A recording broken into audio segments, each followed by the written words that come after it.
Are you a brewhead?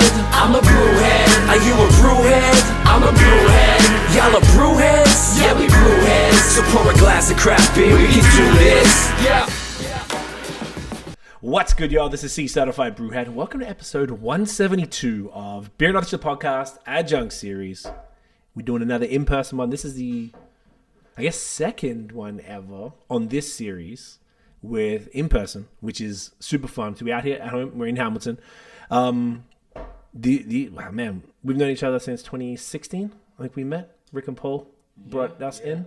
Met you guys. What these guys have done in Toronto craft beer is one of the most unique things I've seen. I don't think I've really seen much, definitely not in Canada. Even in the States, it's super not common. So it's really dope, and they've got a whole new direction right now that we're excited to talk about today. So guys, please welcome Colin and Dan of Laylow Brewery in the building. There's boys, great to fucking see you guys, man. Yeah, it's good to see you. When you're talking, yeah, we'll grab the mic. But yeah, man, great to see you. Thank you for coming out. Thank you for hanging out. It's been a few. We're just trying to figure it out off air. Like the last time you guys were on, so it must have been 2020 or 2021 with the three of you guys in the storefront. So if you're allowed to be in there together, maybe it was like, because you're packaging and stuff. I was just thinking how deep the fucking. Yeah, I think it was all three of us, and it was we had like the window opened because it was like a kiosk setup. So we didn't have people in at that time. Gotcha. So we were. I think that's why, because Adam's never around for anything, and we're like, Adam, you should stick around and do the podcast with us, and he stuck for it, and I was like, kind of establishing our new kind of spiel of what business looked like at that time, and you guys were a good vessel for like announcing that at that moment, right? And yeah, we were like, we're here every day, we're still making beer, we're making clothing and just like random things for your home and anything to lay low at your own like leisure. So we're like, what else can we make? Like house slippers, house coats. The what's the joint you did, the picnic rug? We had the blanket. Yeah, the blanket. We had the sweatsuits for people. Still rock that all just the time. Making stuff for the sake of making things, and people were down to just support that and kind of bring that kind of essence of the bar into their home. Yeah. And it worked for that time. But yeah, that was that moment. That was how long ago that was. That was crazy. Yeah, and then this will be the third time then the three of us together here then, which is dope. Yeah, because the first one with Brandon, who was consulting with you at the time, who's now the head brewer at Laylow, and Avling. Avling, yeah. And then Adam. What did Adam do at Laylow? Adam was kind of like our we call him our third numbers guy. Yeah, he's like our numbers guy. Paperwork, behind the scenes. Gotcha. Definitely every business needs an admin. Of course, yeah. I totally get it. Okay, sick. So then we'll get into the changes. Obviously, a lot has happened in the last basically since we spoke last. A lot has changed, obviously. So this let's crack the beer first because we're gonna have some drinks while we're yapping. Mm-hmm. So this is now your first ever canned product, which is sick. Will this pick it up? It's not gonna pick it up. That's okay. Let's get into it, boys. This is great. This is your Zenith Belgian Golden Ale. So this is something that we had. I was talking to you guys off air about. Tiff and I had what we thought was the last bottle ever on our kind of like state of craft beer. Sounds good. But yeah, the sound is crazy. Need to like capture that. I feel like that'd be like a sick audio. Can condition. Okay, can condition. That's what I thought, because that's got an aggressive thing. We get some nice little pics with Colin just lamping in the background.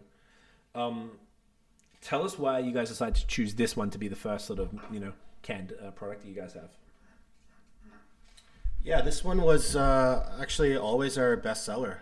Okay. We always kind of wanted to really set our style apart from the classic kind of IPA Pilsner kind of vibe, and wanted to go heavy Belgian and some German as well. And this one was, always just our best seller. Yeah, and most unique. Okay. More bite to it than the others. Mm-hmm. We have very sessionable beers, I feel, at Laylow. Very easy drinking beers, where this one is as easy, but I think this one just was a bit more complex than the Belgian Wit or the Vienna Lager. I think this was the one that people are like, ooh, like, Yeah. there's a little something to this. And Right. this one does pack a punch too, and it's 6.3 on the ABV 6-3. Fuck yeah, gentlemen. Great to see Cheers. your faces. as well. Got that in you. Cheers. Get it. We can head. That's great. Wow. Was I not? See, I'm such a haze dude. Like, I'm used to like aggressively trying to get every drop of yeast Yeah, like pop down. Like out of shake it. out. I noticed you didn't do it, and I did. Or was I supposed to? I go for it. You go for? I Oh, like okay. the whole thing. Okay, you I like guys. to kind of taste the difference too. So you try it sort of without the yeast at the bottom, and then add it in, and go through the difference. This is fantastic. Like saying the bottle, I don't remember specific. I feel like it was darker than this prior. But I have to look at my photos of the bottle from the last one. The body is crazy. The body is like sharply carved, but whilst being creamy, which is different. Super like Yeah, that's a product of the can conditioning. So just like with Gotcha. Belgian bottle conditioning, the idea is when you're bottling, when you're canning, you are adding some fresh yeast and a little bit of priming sugar in there so that beer is alive. Really, it's Gotcha. fermenting a tiny bit extra. So the kind of carbonation that you get, the quality of it, that smoothness that you're talking about, that comes from that bottle conditioning. Huh. That's awesome. It's like, yeah, the body is crazy. It's sort of like unexpected. And one thing that I find with Belgians that I never really gravitated towards was like that sort of, I think it's phenolic, like the banana estery type shit.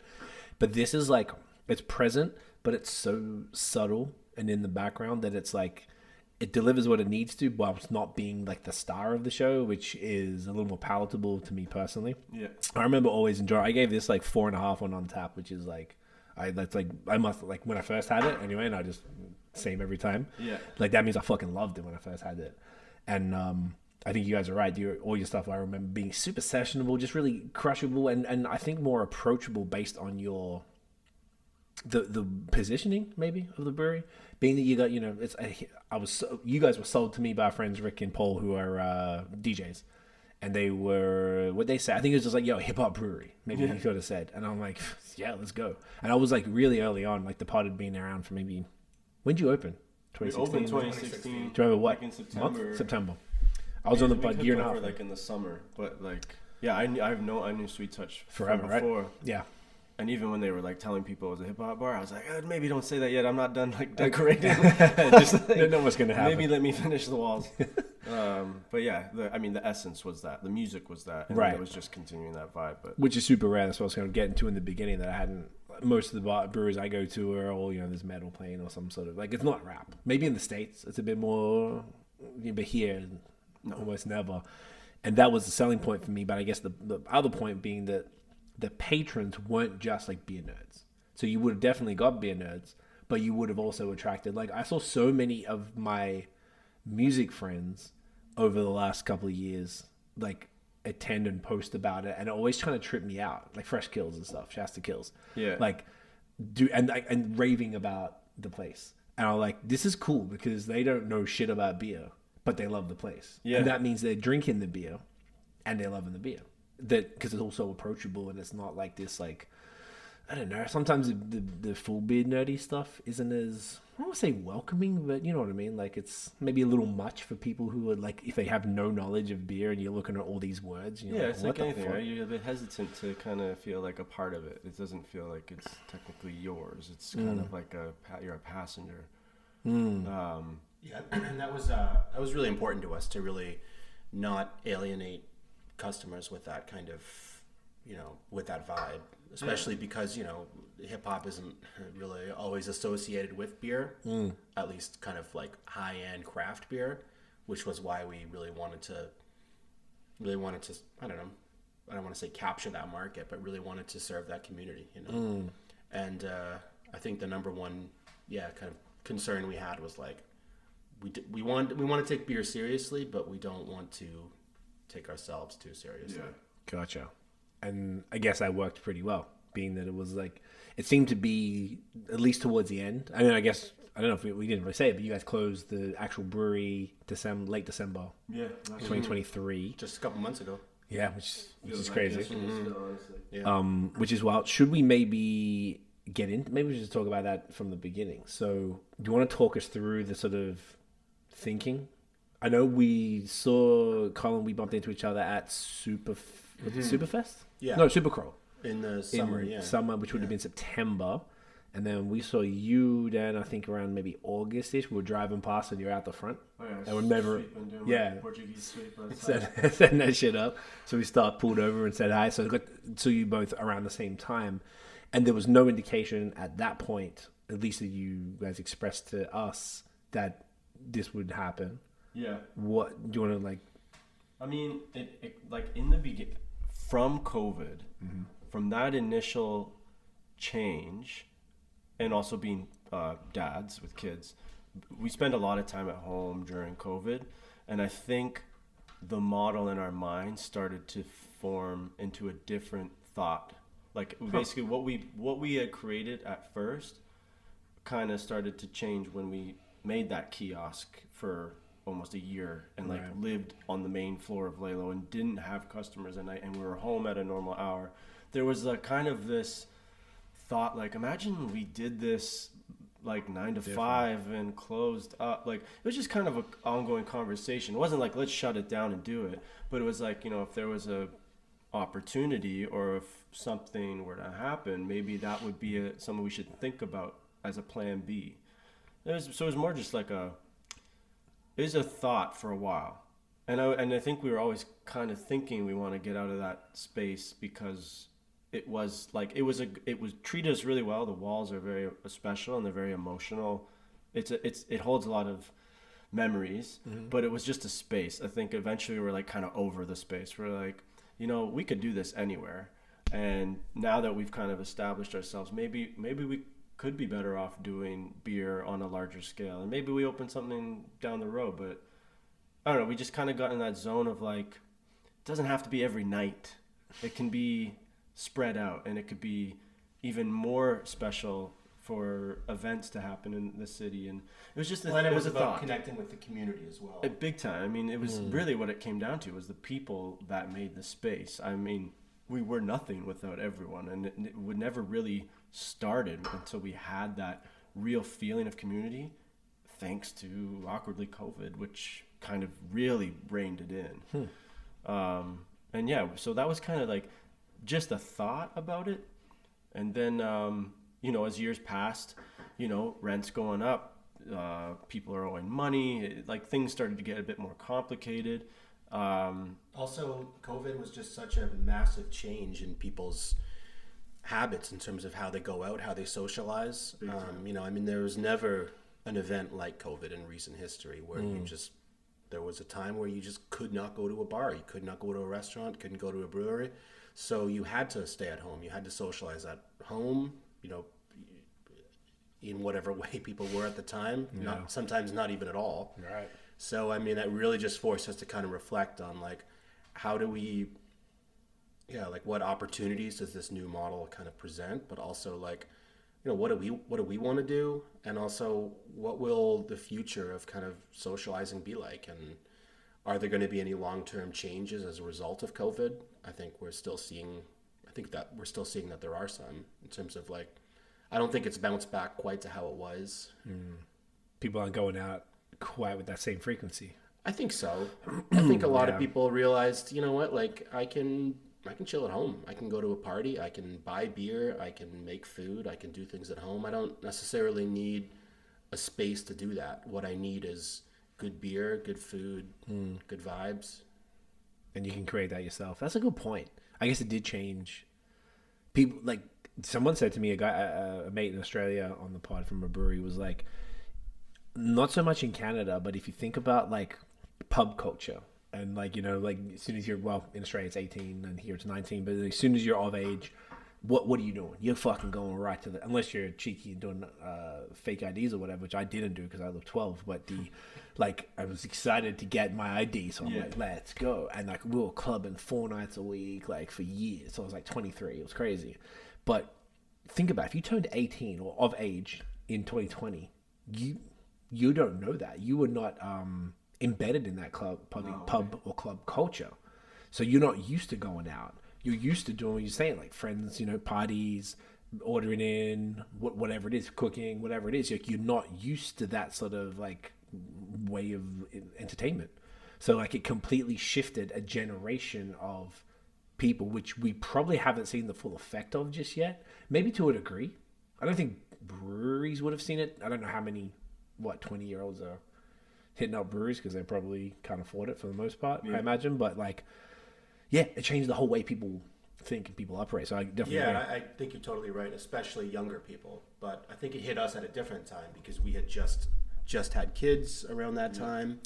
So it was also a big change for our lives, and it really kind of forced us to reevaluate. Okay, how do we see Laylow in the future? And I guess it's probably what I've heard from other parents. I don't know if it was you, Dan, will tell me. Someone was saying that they were like, yo, this is what it's like being home with my kid. Like, Simon from L'Espace Public in Montreal was like, he had one kid and then had the second kid during COVID, and he was home with him the whole time. Yeah. He was like, this is what it could have been.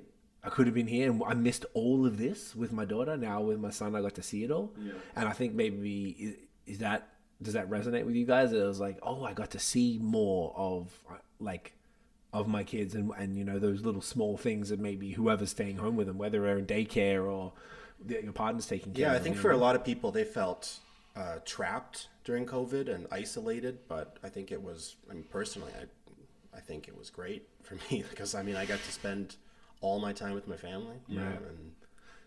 And that was probably a good perspective for you guys to be like, hey, this is what it could be. And we could switch, and you're already thinking about switching it up anyway. Yeah. So then it kind of like... Yeah, we're also just like kind of curating. We're also kind of curating our Laylow family too. So like we were like all the time spent there. That was the time missed at home. Was those seeds planted?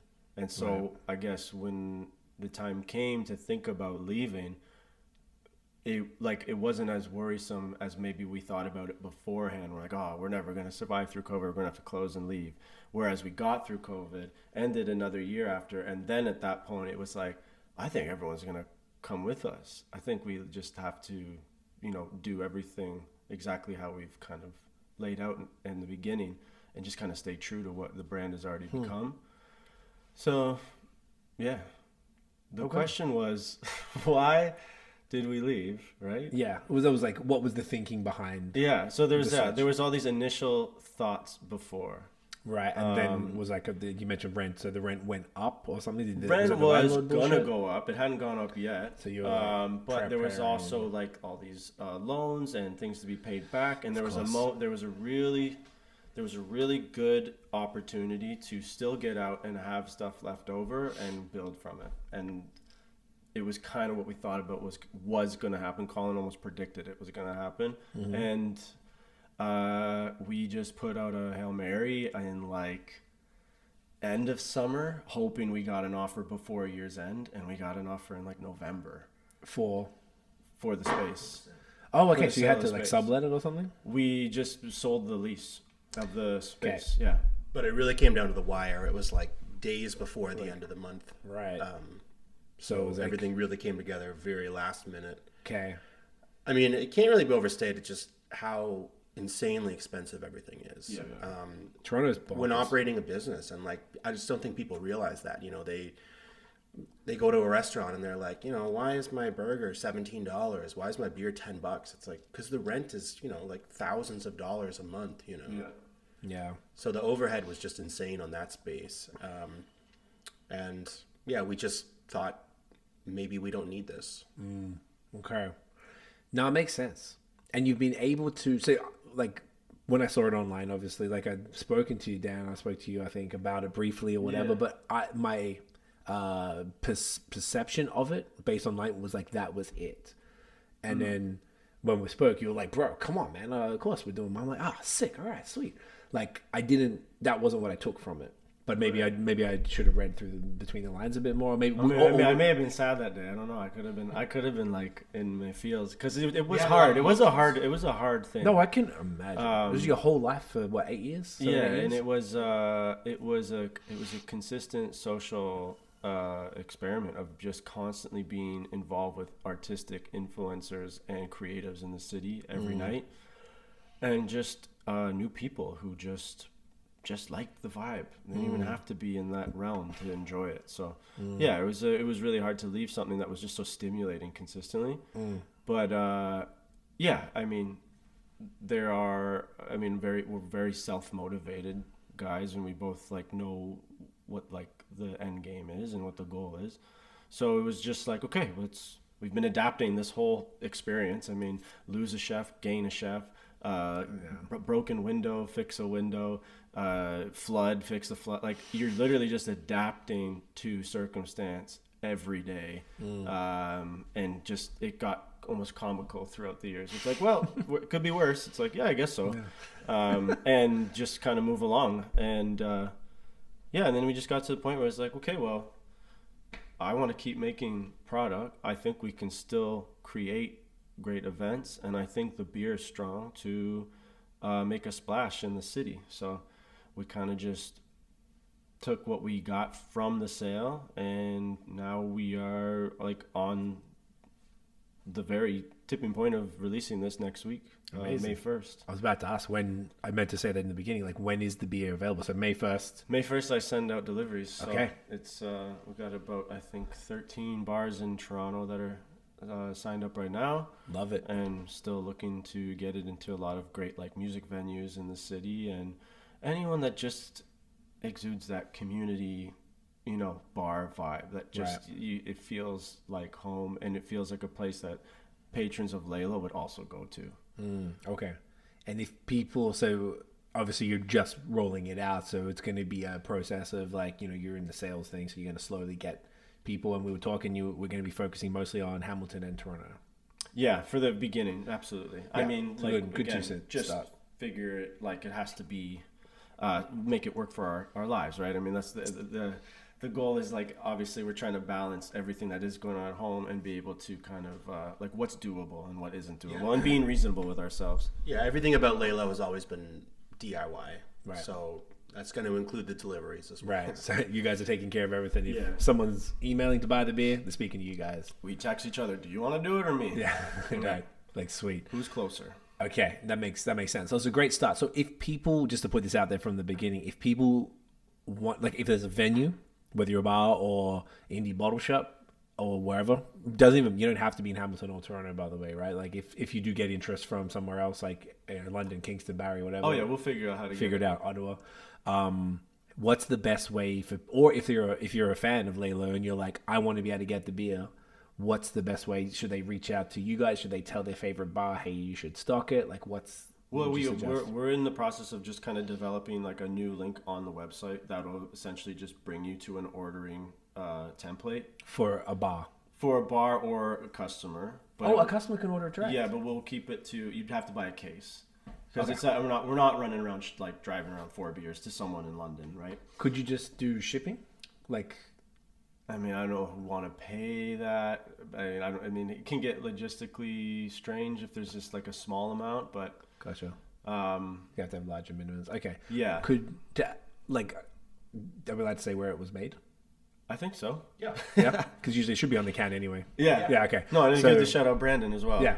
Go for it. Yeah. So Brandon Judd was consulted with us, helped us set up the brewery at Laylow, and was actually on the our first podcast that we did all together. Shouts to Brandon, champion. Yeah. And he let us brew this at Avling in the East End in Leslieville in Toronto, and did an amazing job. So we're actually working with them to sell it. To sell it as well. Okay. What I was going to suggest, and you probably already touched on this, I imagine, with them, but obviously the great coming from Quebec, you cannot buy beer online like you can here. So, you can order from breweries and stuff, which is my favorite shit in the world that they have this here. Particularly just I know, as a business owner, like, make commerce as frictionless as possible. Yeah. I love that. Will Avling be able to sell this on their website? If they are, even, I actually don't know.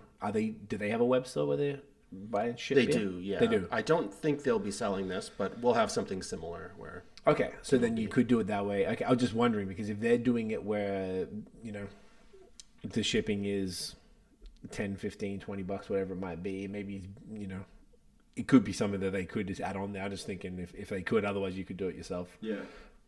I'm just thinking for maximizing, but I do understand. I have heard some breweries just be like, I'm not fucking dealing with, like, a brewery in Quebec was like, even if they did it, I'm not dealing with that. Really? And I get it. I don't know, maybe I'm more enterprising or something, but I'd be like, there's no chance I wouldn't if I owned a brewery. There's no fucking chance. Because you can do, okay, there's companies, there's one particular company that a lot of breweries use that I don't want to name because I had a bit of beef with them, but they apparently are really good rates, I'll tell you off air. Bit sketch as far as the quality of the deliveries I've heard, but either way, it gets it there. Yeah, honestly, Affordable. we're hoping that we can handle this all in the Toronto, Hamilton region. For now, okay. For now, yeah. I'm just thinking if anything. We're still growing. The Yeah, I brand guess and it's growing early the days. beer, and I'm probably thinking too far ahead, but no, we like that long-term thinking. Like, yeah. Just thinking this way is like when the time's right and you're like started to, because right now it's probably not even worth it. Maybe because this is your first canned really public product aside from what you're doing during COVID, which we're actually going to crack. I had managed to save a bottle of Lightworks, which is great. So that was like people would just come in to get it, right? Or they could buy online and go pick it up. They could buy online back then, yeah. They could buy online and they could also come to the shop and take it to go. Gotcha. Yeah. Right. So that was a bit different. Now there is no physical space. So now it's like, all right, how do you get it to as many people as possible? But there's also an awareness play that people need to know that they can buy that this exists in cans, and two, that like, hey, like I could go to a bar, or now it's a different model than before. So probably would be a little bit preemptive. Now you guys positioned that. I totally get it. I was just thinking, yeah, because if there's people who just like, it's a beautiful looking can. The design is all you do all the designs. Yeah, I have. I know a friend named Devin who goes by New Classics. He helped me design this. Yeah, it's wicked. It's such a great looking can. It's like this is from the merch, right? This has been used on the merch, the L. Yeah, that kind of was like kind of a reestablished L. Gotcha. We just called it the Wheat Kings. We're like, we should do more things that kind of. That's great. Just talk beer. We never really made anything that was very beer dominant. That showed like a sense of brewery. Like it was very like street clothing, and then it was like, well, how do we just intertwine? I was like, I just put the vines around the L. That would be kind of cool. Put some hops on it, or wheat and barley. Dope. And then yeah, the design itself was we just wanted it to feel like an old Belgian German beer. So we wanted the beer to feel like it's been around for a long time. Gotcha. Love that. So it looks clean. I was just like, people might start seeing around once it actually hits bars and all that stuff, and people are posting it, and like people seeing like, oh shit, how do I get that? That might be one way. But yeah, at least you have the option. You guys are able to do that yourself from your own web store under your own like contract with license that Avling. you have. It would still all be under Avling. Under Avling, but can you sell it on your own website? Does it have to go through theirs? It can be connected to our website, but still paid through to Avling, if that makes sense. Does make sense. Okay, so you just like when they go and order, actually press order, or take them to like an Avling sort of essentially a stripe or whatever. Yeah. Gotcha. Okay, sick. Okay, that's great. That is perfect. So then, that was at the end of December that the actual physical space wrapped up, and then you guys figured. Did you know that you were going to do? I guess obviously you're a brew, right? The beer is coming first, aside from the merch, which we'll get into. But the beer in cans, was that like before you shut down? Were you like, yeah, we're going to do it? Or was that an idea that came later? Like, what was the vibes? We definitely were talking about it earlier. Like in earlier stages, we're like, we should probably plan a brew like immediately after we close, when we kind of were in that zone of that in the beginning. Yeah, like we always wanted to do larger can releases. Right. It was always just a question of who would we work with. Because, I mean, it's easy to get your beer brewed somewhere, but, you really, it's your baby, and you really have to think about, okay, who's doing it? What's the facility like? Are they going to treat it like their own product? Of course. And, I mean, Brandon's just a great brewer, so we knew that he would handle it like it was his own, and we had other opportunities before that, but it was important for us to launch it correctly. You did the right thing, and you are currently a brewer at Avling, is that? Yeah, that's yes. right. Yeah. Which is, did you get to do this? Yeah. We were all there. Yeah, it was a great day. Hell yeah. Dan threw some hops in as well. No, you did that. That's the customary collab move. Yeah. Like, get the camera ready. Yeah, I love that shit. Yeah. Someone's got to toss him in. It's No, it was fun. I mean, whatever. I mean, we did like there was a lot of us. They also had like 4 other people helping out that day. right. But yeah, shout out to Max for all of the all of the help, and Max and Brandon Dude. for being just making this such an easy transition for us. Because, yeah, like he said, you really want to trust who takes. It's like getting a babysitter. It meant a lot for the quality of the beer to still hit that standard that Colin was getting out of the kitchen. Right. And then to do on a large scale, and how would that come out with, the ingredients are never going to be exactly the same, but I think it's pretty almost spot on with a little, even better. I think it's elevated a lot. I think there's way more flavor in this. It's juicy. It's glorious. It's really Love juicy. it. It's going down so quick.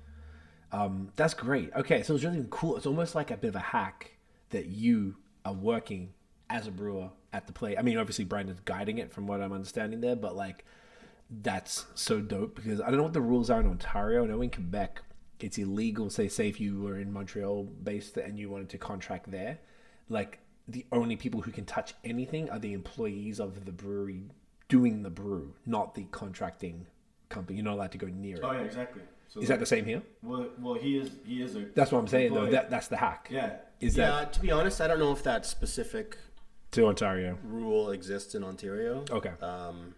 I think it's just a question of like which license is it being brewed under. Of course, it's complex. Yeah.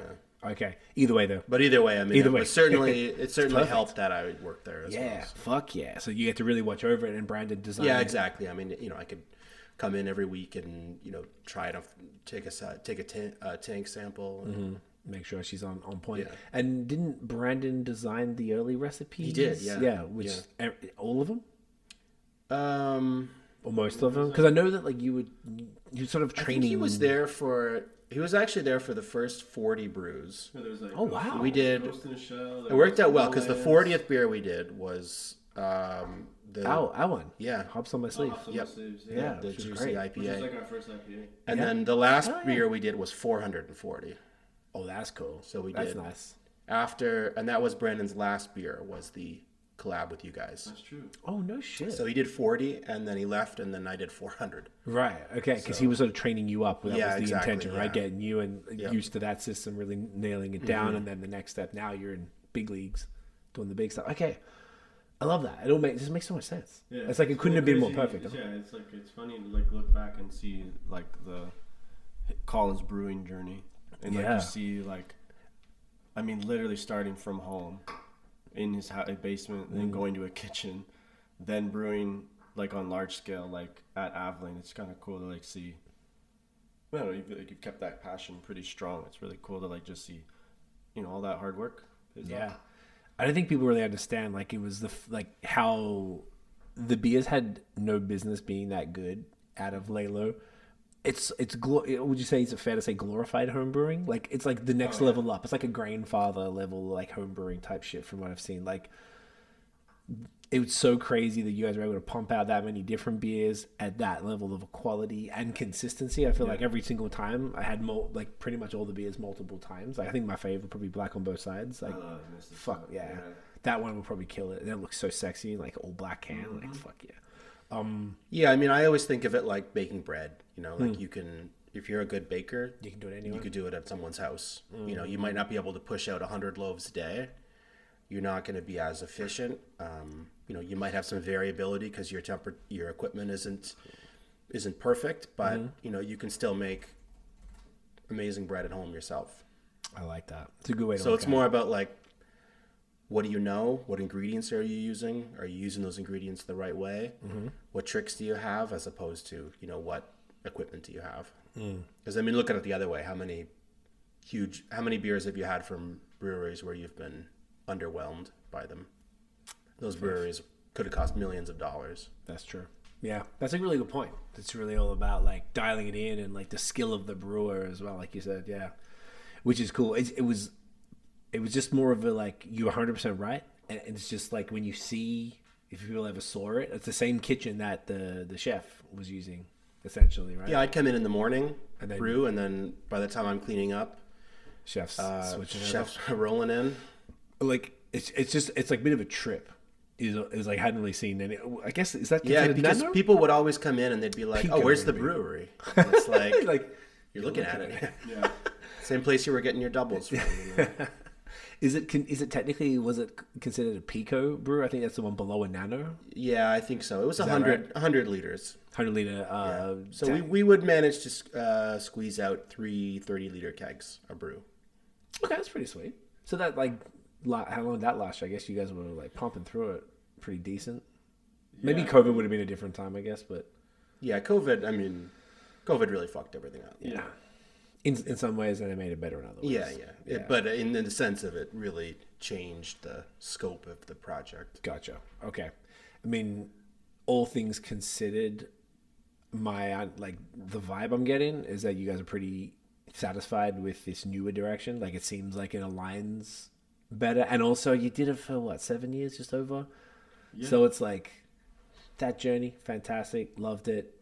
Same brand, same ethos, just different vision, maybe application.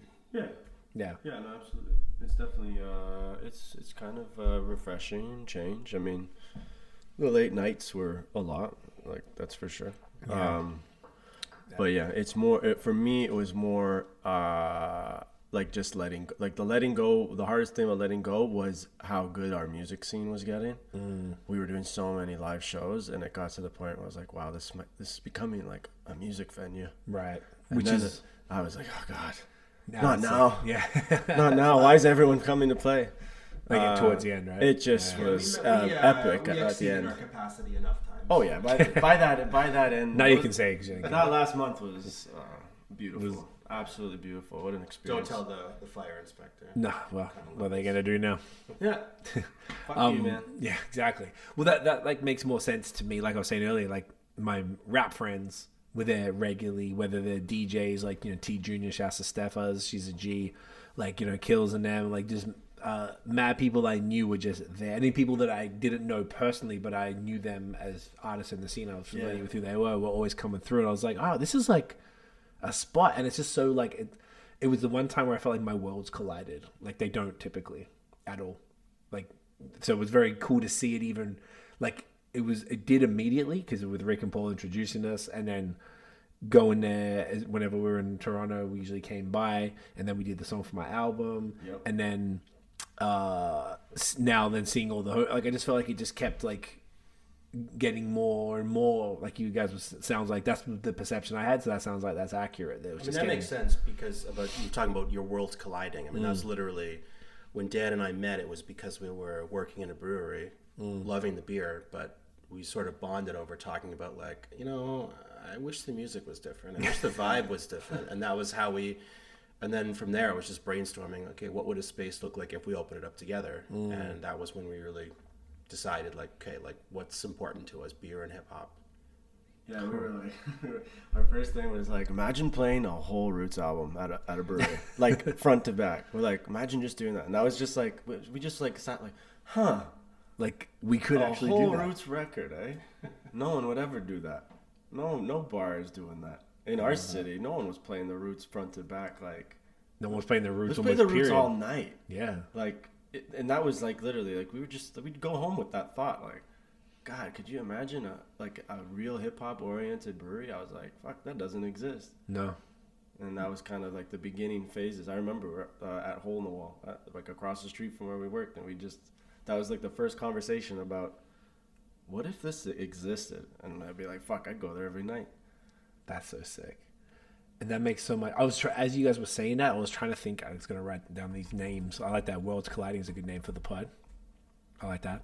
I can't even think. Have you guys been to any places at all that, like, prior to doing it? Did you guys go to, like, I don't know, there's Harlem Hops in New York or BAOS? Like, you guys knew Chris? I know Chris. I haven't been to Beer Wax. They closed down. They sold the first one. Yeah, because they opened the one in Queens now, right? The larger space? Yeah, I think so. And the one that I went to was on Vanderbilt in Brooklyn next to the stadium. Yeah. And I think that one's now changed into some other place that they seem to have held some of the... It's changed the name of it. I think it was another spot for another bar. They just kept all the stuff there. But Beer Wax still exists. But it was very similar. They had, like... all that. I think he said when we interviewed him, he said he had they got the space upstairs and they were going to make it like a vinyl, like a record store. Yeah, that's and right. They had all vinyl things, like Sky Zoo used to come through and all this shit. Like, it's just so sick to me. The Tapless was wild. Like, it was a bar, not what you guys were doing, but Yeah, like we It's were the closest open. thing. We were open before them, and I remember when Beer Wax opened. I think like my algorithm just brought me to them, and then I started speaking to Chris.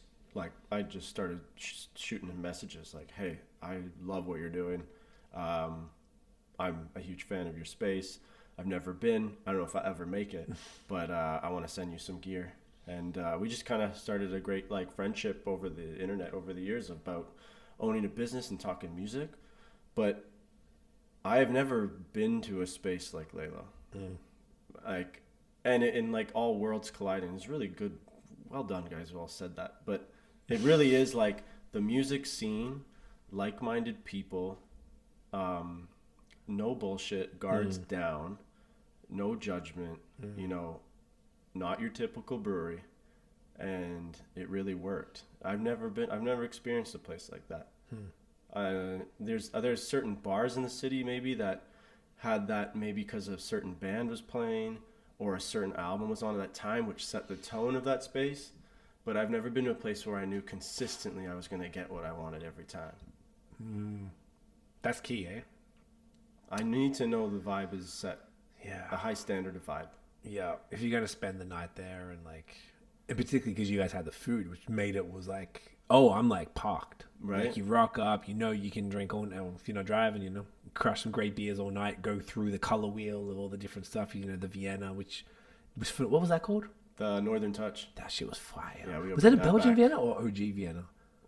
That was just OG, right? It Yeah, wasn't is it Belgian. too? Yeah. Yeah, that shit was fucking That crazy. was, we typically focused on Belgian and German brews, but that one we just always really liked. We didn't want to do a Pilsner at the time. I think it was, I mean, now I've come to really like them, but Yeah, the I think Avling at the Pilsner's time great. it was just sort of like the go-to lager that everyone was doing. I liked Vienna lagers more myself. Yeah. That they were better with food. We had great conversations in that kitchen because Yeah. I felt like for me specifically, right, like Colin being the real brewer and the beer aficionado, I felt like we just had great conversations. What do people drink? And then like after 2 months of having 4 beers on tap, you just break down the sales and like, okay, well, it looks like the Belgian Pale Ale is not doing as well, but I felt like that is the most accessible beer. And then just like talking through like what should we have on tap? And I always felt like we came to that conclusion of like how Northern Touch was born was like, I think we should just do a lager. And like, but you were like, well, if we're going to do a lager, I want it to be a Vienna. And I was like, well, what's the difference of that? And then that ended up being like easily top 3 of our brews. But there was a good like openness about how the beer was going to be rolled out and what style of beer was going to be coming in the coming months. And those were like really cool chapters of how the brewing side of things really kind of evolved. Yeah, we never let it be dictated by trends. It was Yeah. always about what do we like, what do we want to drink. Right. I mean, that was the whole ethos of Laylow. It was just we built a bar that we would want to go to. Yeah. We felt like that didn't exist, and so we made it, and we really wanted to apply that philosophy to every aspect of it. You know, the vibe, the music, also the beer. So Yeah, it was that's like, great. you know, it's sort of like, what kind of beer do we want to sell? It's like, well, what kind of beer do you want to drink? Right. Yeah. I mean, I feel like the most successful projects, period, are when people do just that. Where they're like, I'm identifying a gap in the market, and we think that this is needed and is dope, and this is where I want to be, which probably means there's other people like me or like us that want to experience Yeah, exactly. that. We never knew how big that market was, but we knew it was at least 2 people. I guess 3 people. Yeah. And even like at the beginning, like when we're like, like I said, I think we should be like more centered in on hip hop, and like I could only rely on the people I knew at the beginning. So it was like my friends, the dancers, the DJs. But yeah, then And it all grew organically. it just grew organically, and I met so many incredible people who've become really great friends of mine. And that was just like, just throwing that net out and being like, I don't know, maybe people will identify. Maybe there is a whole huge like market of friends who are out there, because you go to the hip hop shows and you relate to everyone immediately when you're at those shows. Like, sick, I love your shirt. You went to that show, or everyone's bopping to the same song. You're like, fuck, where are all these people hiding? Like, if everyone's here at a Little Brother show, this means there's this many people that like Little Brother in Toronto. How do I get all these people in here? Yeah. You know? And do they like beer? And then I mean, meeting Colin, I started like picking up on what people were drinking at these bars, you know? And most people don't care. They weren't even giving a thought about it. It was just like, yeah, I'll pay $12, $14 for a tall can of, Coors Banquet. And it's like, man, we could literally give you a better beer and you have a better time. And a fraction of the price too. So, yeah. And then, Beers, Vibes, Homies. It was like, it actually worked. It actually was like the perfect kind of equation for a good time, and it made sense for us. Right. Yeah. Yeah. I like, this is great. This is cool I know we probably talked about this on the first two, maybe, or the first one at least, but it's cool to kind of hear it now with the context of the bar is no more. Yeah, hindsight is crazy. Yeah. Like, I don't even know if we got into this as much, and this is fascinating because it's like, I don't know, there's, it's interesting hearing you because we're all the same type of people. So it's like you're talking to exactly what I would want. So I go to the breweries. Like, I've been to hundreds and hundreds of breweries all over North America and Australia, I guess. And it's all based. You've been to one, you've been to them all for the most part. Yeah. And it's 95% is some sort of heavy rock metal type thing. Like, and it's just, I'm like, I've been a rap dude since I was like 11. Like, I'm like, I never got to find. I came to the understanding, like, cool, like, yeah, I'm gonna go there, it is what it is, I'm just gonna enjoy whatever vibe they decided to present, and that's cool. But then whenever, like, we went to Casey Brewing in Colorado, so Casey's like this dude, what's his Troy, his name's Troy, he's from here, he's from somewhere in Ontario, and it's in like what's the name of the town, middle of the mountains in Colorado, and he's like super well known for it was a blendery as opposed to a brewery. Then he ended up getting his own mash tun, so he was just blending. It's all barrel aged sours and crazy shit that are super hyped. Like, so I was pretty stoked to actually go there and see it. Walking through, I didn't know this. Walking in, how in every different place you have to have the different laws. Like, you have in Quebec, you have to name every fermenter has to have a name. Sometimes it's just like fermenting FV1, fermenting vessel 1, FV2. I went through Rakim, Q-Tip, KRS-One, and I was like, what the fuck? I couldn't believe it. In the middle of the mountains in one of the widest states in America. And I was like, this is gangsta. And it was playing like whatever, I can't remember what it was. It was something dope at the time. I was like, this, and it wasn't even open. So he's the rap dude because he named them all. And I just like, this is beautiful. And that was one of the first times, that was 2018. It was one of the first times I remember, aside from Laylow, which was 2016. That's really cool. Seeing like that level of like commitment to the music and to the culture outside of the beer stuff. So it's so, but the fact that I can remember each of the experiences, you had a moment, because that's how few moments there are. Yeah, and it really spoke to what you guys are doing. But now I feel like it's almost like the brand is more powerful because it's not limited to that one space on college and I feel like it's Dufferin College. Dufferin. Yeah, it has like this kind of presence. When I see people that were there now, like when I've been to a few events since we've closed, and I see the hats and I see the shirts and I see people say, "Oh yeah," people come say what up, and I'm just like, man, it's like it's a moving, breathing thing now. It's different beast. And I'm very flattered, and it really humbles you when people just tell you how much it means to you. And it's it's nice to hear. I mean, I was with these guys today, we were recording a cipher, and we're all just talking about how nice it would be just to go there later tonight, because it was just a really good speakeasy, man. It was just like, you didn't have to go out, you just had to go to Laylow. You didn't have to be like in this go out mentality. Yeah, and going to Laylow, literally, like we put that into the name, like Laylow. Right.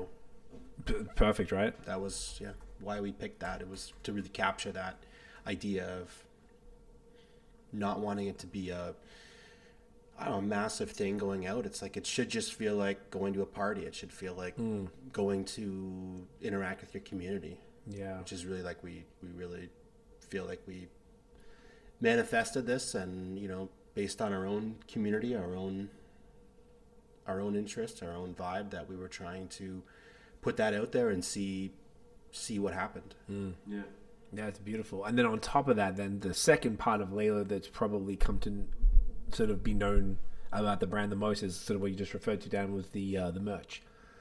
And the merch stuff is, all breweries have merch, almost all breweries, and sometimes it's pretty straightforward. It's just Gildan t-shirt, a little logo slapped on, boom boom. Not really super thoughtful. Some breweries go in. You guys took it to like a whole other level. Like, I don't know if you guys want to speak to the ethos of the merch. I don't know if we've really touched on this in the previous pods, but I feel like over the last, when did you I feel like since you dropped what was the thing? I feel like when you did I came through during COVID, and I think I saw you, Colin, and I got the burgundy, the tracksuit, which I wear all the time. It's super warm. It's like, it's beautiful. And like, obviously significantly more expensive than most things you'd buy at a brewery. But fucking Christ, the quality's crazy. Yeah, it's a forever outfit. You're going to keep using that. So I feel like around that moment was when, like, and obviously that's how much the brand meant. I was like, sweet, whatever it costs, I want that. Yeah. And like, I thought that was a cool thing that my gut was like, oh no, I need that. I'm going to make sure I get that before it goes. And it was like around that, and you guys can correct me, but it felt like around that time it was like the merch became a different beast. I don't know if it was always there from the beginning at that level, and then during COVID maybe because maybe you had more time, and it was just like boom, there's all these hats and all these drops, and then all these like sick photo shoots with like known artists in the scene wearing it and all this stuff. And you guys want to like maybe speak to the merch journey a bit? The beginning phases was always anniversary shirt. That's all we did. Okay. We weren't making anything else, but we always were like, we have to drop a t-shirt for our anniversary. And that was something we did for like 3 years until COVID. Right. And then even before COVID hit, I think we did 2 shirts. We did one drop where it was 3 hip hop like artist logo flips. Okay. We did like these long sleeves. It was like a Beastie Boys, De La, Ice Cube, and OK Player. And that was like the first like that was like the first like I did them very quickly, and it was easy on my own just to it was thoughtless, but it also had a lot of intention. And they sold well. I mean, we never did large runs, so we were very modest. We did like maybe 25 of each or something. They cleaned out. And then we did another run, which was like a Tribe Called Quest. I was like, let's just like hit these logos, and that was all it was. It was more just like solidifying the brand. Mobb Deep. Yeah, which is like a guy with the shorts too. Like, and love it. But it wasn't until COVID where we were like, maybe we had a real conversation, like, and even Colin, who's always like kind of pushing me to do more, he's like, we should release more stuff because we're closed and we need to think of other ways to make money. And he's like, you do a good job, maybe do some more. I'm like, okay, I'll think about it. And I just did something very basic. I took our old logo and just put it on a t-shirt, and I was like, we've never done this, why don't we just put our logo on? Those sold like immediately during COVID. I was like, okay, wow, I didn't think that would actually just be such a thing, just to have our logo on something. And then just the way my brain works, I started kind of running off of the hip-hop logos again, and then making themed photo shoots that go along with the beers. Then we reinvented the labels for each beer, which coincided with a drop of each merch piece. So we're dropping like basically capsule pieces now, which were like based off of Tribe and Pharrell or the one Jay-Z. We're about to drink was De La Soul, right? De La, just fun. I mean, it was all like, this like hip hop beer nerdum, which I was trying to like encapsulate. And then after that, when the dust settled, I wanted to really just become a real fashion line. And then it became like, well, I want to be like a full on brand. I don't want to just be considered a brewery that makes t-shirts. And that's when I started sourcing out embroiderers and made in Canada shirts and higher end shirts and better cuts and cut and sew and sweatpants and then like what else? Yeah, I mean those sweatsuits were cut and sew. That's why they're so fire. Yeah, we don't wash them with white to socks. Like everything, like to like the neck being this size and ribbed, like we did everything with those. And then collaboration began, and working with other brands and creating other things and doing ceramics with Shaquille and incense. Like we just started doing anything. And then the brand kind of became this melting pot for creation.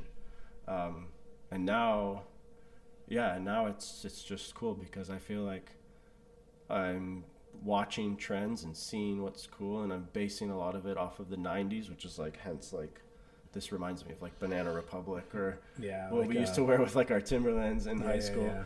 And college basketball, but like just kind of running on things that bring that nostalgic feeling back to when we were first hearing those albums that are so, 1995, like what is it, 25 years? Mobb Deep came out yesterday or something. Yep, from Hell on Earth. Yeah, I mean, no, I'm just look sorry, at the Infamous. clothes, Infamous. Yeah. But even just looking at the clothes on those album art on the covers, you're like, that's kind of the vibe I'm trying to encapsulate when we're releasing stuff. Was it 25 years? I think it might have been Hold 30. up, Infamous was, I think it might be 30. Yeah. Because was it 94? Or was it 96?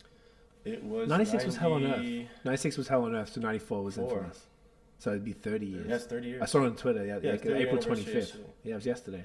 So yeah, like that was, I mean, I always wanted to make it, and then it just really turned into something more special. It became a real passion project that I really wanted to make my own. And I also wanted to create something. Like Colin's in the back making this amazing product for us, and I was like, I need to contribute. I need to contribute and think of something other than just working the bar. And I wanted to like really bring something new to the table, and it's awesome because once the L really was established and people started rocking the L, it became like a real staple, and seeing it on everyone is like the best feeling in the world. It still feels amazing just to see anyone buy one and put it right on their head. It's like it just was, I think, something I really wanted to do. I just didn't realize how much I wanted to do it until COVID really pushed me into a design mindset. I love that. I like that there's like some silver linings from COVID and shit. A lot. Like the realization that you guys wanted to move a different direction, and then and the merch stuff, and those two things really have formed where you're at now. Yeah. Is that fair? Mm-hmm. Yeah, I mean, we totally centered in on two specific things, and like those are our two strongest skill sets now, and bringing that to the table to events or helping. I was going to say the third would be events, probably. Yeah, in the community as well, and just pushing other artists in our realm as well. And it's just dope. Yeah. Yeah, the merch is just so like. It's so cool, and it's interesting to hear now the story, because I'd only been watching throughout COVID and stuff, and being a customer. Yeah. And be like, oh, I need that, like making sure, like, because I knew the drops weren't massive. Yeah. Which made the sense of urgency higher. So I was like, I think I remember getting the Mobb Deep stuff like as soon as it dropped. Because I was like, fuck, that's going to go. They were going like that. I remember the day you messaged me. I don't message you, hey man, can you make sure you go? I said, there's like no blues left. I haven't seen anyone with the blue. Oh, really? I don't even know anyone else who has the blue shirt. No shit. Yeah. I got that and the shorts. Yeah. Yeah. And it's like, it was just cool because it just, I don't know, it was just such a cool thing that you guys were doing that absolutely separated you from anyone else. Aside from anything else, you could just, say the merch. And it's cool to see that that's only kind of got more, like, like you're saying, like across the board, more like, what's the word? Like, not just hats, shirts, and fucking whatever, sweaters. Like, there's so many different things you guys are doing. And I imagine that that's going to be a big, like, well, maybe a better question is like, where could you speak to as of right now? Like, is there plans for, say, this year? Like, where's the merch gonna go? Once again, sorry, I shouldn't call it merch. Where's the line, the clothing line gonna go? The line will continue to grow. I mean, we are working with a lot of larger brands now for collaborative. Could you say any? When you say collaborative, what could you expand on that? Like creating products on their behalf under someone's big company umbrella. Explain more what that means. New Era, we still do the hats. Yeah. Okay. So that's what you got there, right? We have a ton of New Era coming. That's what you got, Colin, on right now? That's a New Era cat. Okay. We have 4 new designs from New Era coming. Are they snaps or fitteds? All 4 are fitteds. Okay. I don't wear fitteds. I saw them. I wanted them so bad. I was like, I just don't wear. I just stopped. Because I wear them backwards. Are you gonna do snaps ever? I have snaps still. I have a couple. Okay, that's a snap. That's a snap? Yeah. When did you drop snaps? We dropped those. Fuck, I missed it. During like the mid-year of last year. It was like the City of Champions. We did 5 hats all based on the Toronto teams. The different teams. Yeah. Okay. We are working with New Era. We'll do a Hamilton drop. Yeah. Yeah, Thai cats. Oh, like Tiger Cat. What color is that? Yellow. We should, honestly, we should actually. Gold, white. Yeah, that'd be fire. We should Rep. Yeah. Yeah, we will do that. You heard it here first, guys. Just Snap. just for the Hamilton licenses. Just for them.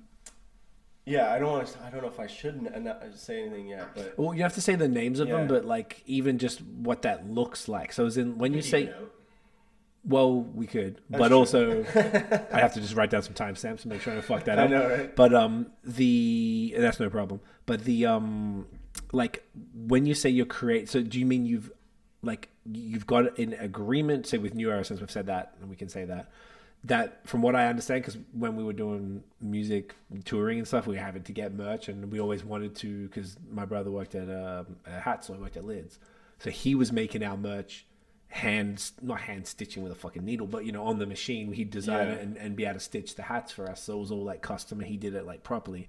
But I knew that if you wanted to use blank New Eras, you had to have a deal with New Era for them to get them to you. Like you couldn't just get them. You got to be right? a part of it, and you need a brick and mortar as well. Space to, for really that. Have that going on. So yeah, because we started the brick and mortar contract so long ago, we're still locked in. So that just means you have access to the blanks. Is that what you're saying? As far as I New Era? have access. I have like the catalog, but I work through a rep.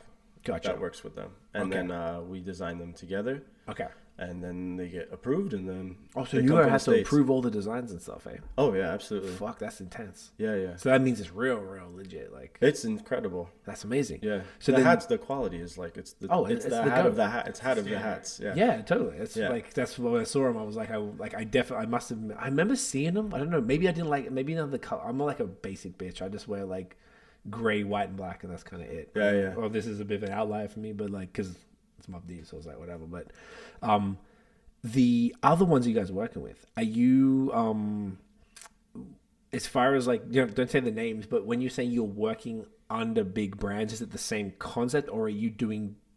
Is it like you've got access to their? Maybe they're like The concept is still there. Like it's basically it's solidifying the clothing line and the merch as its own like breathing thing. Okay. So just getting that stamp of approval from larger brands right now is just only going to elevate the product that we're putting out more and more. So higher end, a bit more expensive, obviously, but big statement pieces. They're on the way. They're on the way. They're going to be released as Laylow, like your designs, Laylow branding, Yeah. but in collaboration with a larger brand. Yes. Can you tell me off air? Yeah. Okay, cool. We'll talk about it later. Because I think I got a couple guesses. I would love to, but it's more I want to roll it out the way we've talked about rolling No. it out. Do it, roll it up. Don't fuck it up. Yeah. Like, this will come out in 2 weeks, but I imagine this will not be out. But in also 2 weeks. just in general, just speaking to all those other great brands in the city right now as well, and just I'm keeping that same mentality that I've done with the artists in our space. Now I'm using that from a work from home environment and reaching out as Laylow to other brands I love and respect and wanting to work together. And they've been it's receptive? getting everyone is. So Fuck it's it, been let's like, go. wow, I think I can do this with a lot of great people this year. Oh, yeah. So a lot of solo things I will work on as well. So you guys just put out That I'll still just as put out under on my Laylow. own, but the bigger things will have like a huge rollout with an event attached to it, and ideally like another beer on the way with that too. So Okay. Yeah. That's super fire. That's a great segue. Speaking of another beer on the way, I'll pause for a second so we can get the Lightworks going. dope. Let's do it. Fuck 'em. All right, we back. It's starting to get dark, so we got the lights on. Speaking of lights, going a little bit. Look at this, old school. Can you see? Segue. Nice transition. Right there. I always try to make them. Sometimes I nail it. Sometimes not so I'd say much. this one works. Ooh, Colin. I'm gonna go. Yeah, dash that. So, this beer, once again, this was the bottle from the COVID era when you guys had switched from the kegs to the bottles to start selling that off. I must have had this before. This has like been around for a bit, right? Oh yeah, this was born in during our Trinidadian restaurant days with Young Animal. Okay. It's Glasgow in the kitchen. Right. Who introduced us Italians to sorrel, which I Oh. say properly forever. Nice. And yeah, that was like kind of the birth of Lightworks, and Colin and Adisa talking about hibiscus and all of its qualities and tastes and notes that you get from it. And this is a hibiscus wheat beer, I think. This is a Yeah. Belgian wit. Belgian wheat. Belgian wit modeled after sorrel. This is a I'm pouring this terrible. Trinidadian and Caribbean African kind of drink.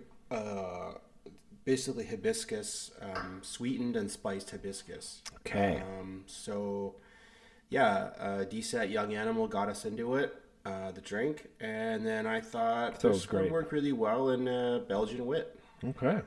Well, it's got like a nice like light pink head type of thing going on. This looks great. Yeah. So this would be This is a very good test of our bottling system. of our bottling. Let's take a quick- protocol here. I don't know.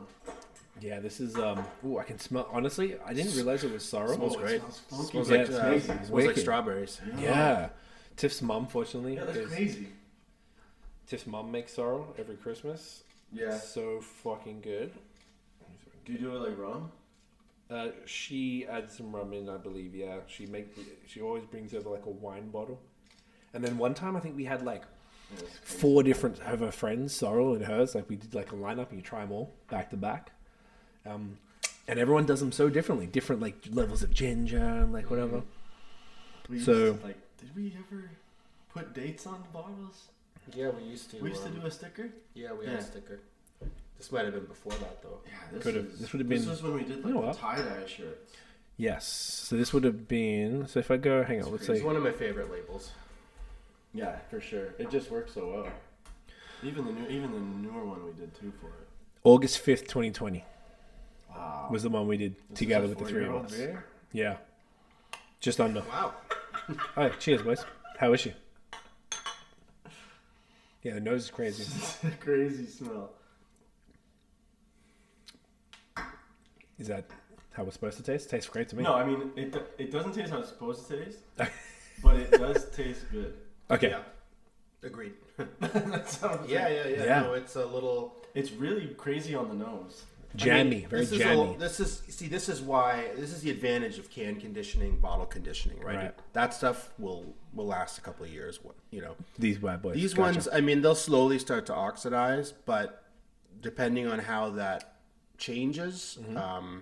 like you can even tell from the color, has a little shade of brown to it as well. Yeah, like a touch. I'm trying to see people like drinking it at the bar. I can't. You guys went. Oh, you can kind of see that. Hold up But side by side. it's you know, not I'm too getting dissimilar. almost like some like tons of strawberry, but it's almost like almost like sherry notes in there as Yeah. well. You know, Yeah, those yeah. kind of like slightly sour, slightly oxidized notes, but It's like It's not shit. strawberry is a good word. Like Yeah. when you leave a strawberry. in But the strawberry fridge, jam. It's like that yeah, brownish strawberry. cooked strawberry. Yes. Yeah, like the pie filling, strawberry pie filling. I actually really like it as I've sat with that first sip. It's I kind of think the smell really threw me off. yeah, because it does smell like How's Like this a sour for beer or you? Yeah, something. the flavor is more.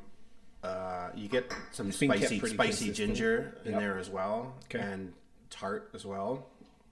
But I mean, it was always slightly tart. You know, the hibiscus itself is very tart. right. It's super interesting. This is wild for 4 years. Yeah. I was actually, I feel like I'm kind of bullshitting saying it was kept consistent. It was stuck in my fluctuating ass Montreal apartment bedroom for 2 years. And then in the cellar downstairs, which is much more consistent. So, So 2 years would have gone like this. And then the last 2 years pretty chill. So I don't know how much that affects a beer of this style. But a lot. There you go. Perfectly. it helped it perfectly. Either way, it's fun. I guess you guys probably didn't keep too many bottles from those days. I have none. No? I didn't even keep empties. Why not? I don't know. Yeah, you can have it if you want. No, I'm good. I'm gonna put it on the I'm set. not a big clutter guy. You know? Okay, I like that. If it wasn't for now, I got the set downstairs. I'll show you Oh, after. that's crazy. And I got the Zenith bottle there, so I'll put this Wow. with that because it's like more of a cool like relic and some now we had together and shit, which is cooler. Yeah. But like yeah, the clutter I feel you on that. Yeah, I mean, like, But it is kind of cool to have like some that you guys made. I That's definitely, like I like thought about it for years, but I'm like, I have all the photos I want to keep from it. Like, I have everything I want to We've got Come rolls of collect. these labels too. And we have so many Oh, labels right. at So home. it's like, yeah. true. You could just stick it on a fucking empty Yeah. bottle. Who gives a the shit? kids don't care much about it either. So No, well, maybe they will when they're of This age. really brings me back though. Yeah. that's crazy. That was like a huge. That was a drop we did with this girl Liv Sai, who's a crazy designer, and she did all the psychedelic stuff. She did her own custom tie-dye socks and shirts, and we did a full De La Soul rollout. Give me for one that sec. day. Sorry about that, guys. Video pause for a bit, but we're back. So there was the collab with, was it Liv? Liv, yeah, and we did. It was just Colin was just kind of reminiscing on the label because you can judge by how long ago it was just by the design, because that was the beginning stages of it being like this De La Soul kind of thing. But we released it in the summer of that year, 2020. Just like fuck to think about. Crazy. And we did like these tie-dye shirts that were all like De La inspired, and the long sleeves, which ended up being one of our most popular drops with all the flowers. It's just crazy. That was like such a time. It was like we were literally just hosting people outside in the front. We couldn't even have people inside at that time. It's so wild, right? When you're thinking back. It's cool to see, like, I guess because you guys wouldn't have had the biggest library of beers that you're able to sort of tap back and maybe, like, I know, a lot of breweries, like, keep, like, I don't know, a case of a run or a couple cases so that they can try it maybe, every 6 months. It's just for QC type shit. So you guys probably, like you said, you guys didn't keep any, Colin? No? So this is good. I'm glad. I'm almost like pissed I didn't keep the other Zenith. We drank them all. Like if there's anything left over, we we'd drank be it. like, do you want to take some home? Like me? Yes, I do. Yes, and I know.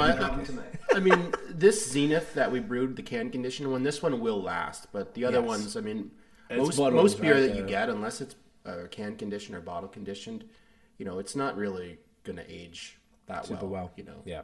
Yeah. Drink it. Drink you fucking Drink beer. it. Drink your beer. Yeah, it's the only way. It's one of those things that you kind of learn the hard way. I don't know. I was telling you guys, like, you get so much stuff sometimes that it's like you don't have a choice, and it is fun to sort of revisit it or even just see some things. Like, obviously, anything like super hoppy is donezo, but like stuff like this, I don't know. It's extra kind of like just fun. Just fun to see. I never thought I'd see one of these again. This is awesome. I'm really happy I just kept this shit. Yeah. And I picked this. I don't know why. When me and Tiff did the other pod, I just picked Zenith. I don't know. Maybe because I felt it was. The other one was like a farmhouse. I was like, this is like fruity. Maybe it'd be cool to have like the Belgian Golden and then the other style. So I feel like this was probably a more fun one. That's different because the other Zenith held on pretty well from memory. It was only a few months ago. It didn't look too different. I feel like the everything about it was like we drank the whole thing. It wasn't like, oh, this is fucked. Like just like this. This is not like drain pour or anything because it's oxidized. If it is, you said it's a touch oxidized, but like interestingly oxidized. And it smells. It smells like a strawberry. It smells like it's a sour. Yeah, it does. Yeah. It always was a little sour because of the hibiscus itself. Okay. But yeah, you are getting a little bit more sour notes in there. I mean, if you leave this long enough, it'll turn into vinegar. Gotcha. But it's like not there yet. No, and it's super. But still, I mean, this is probably 4 years. Just shy.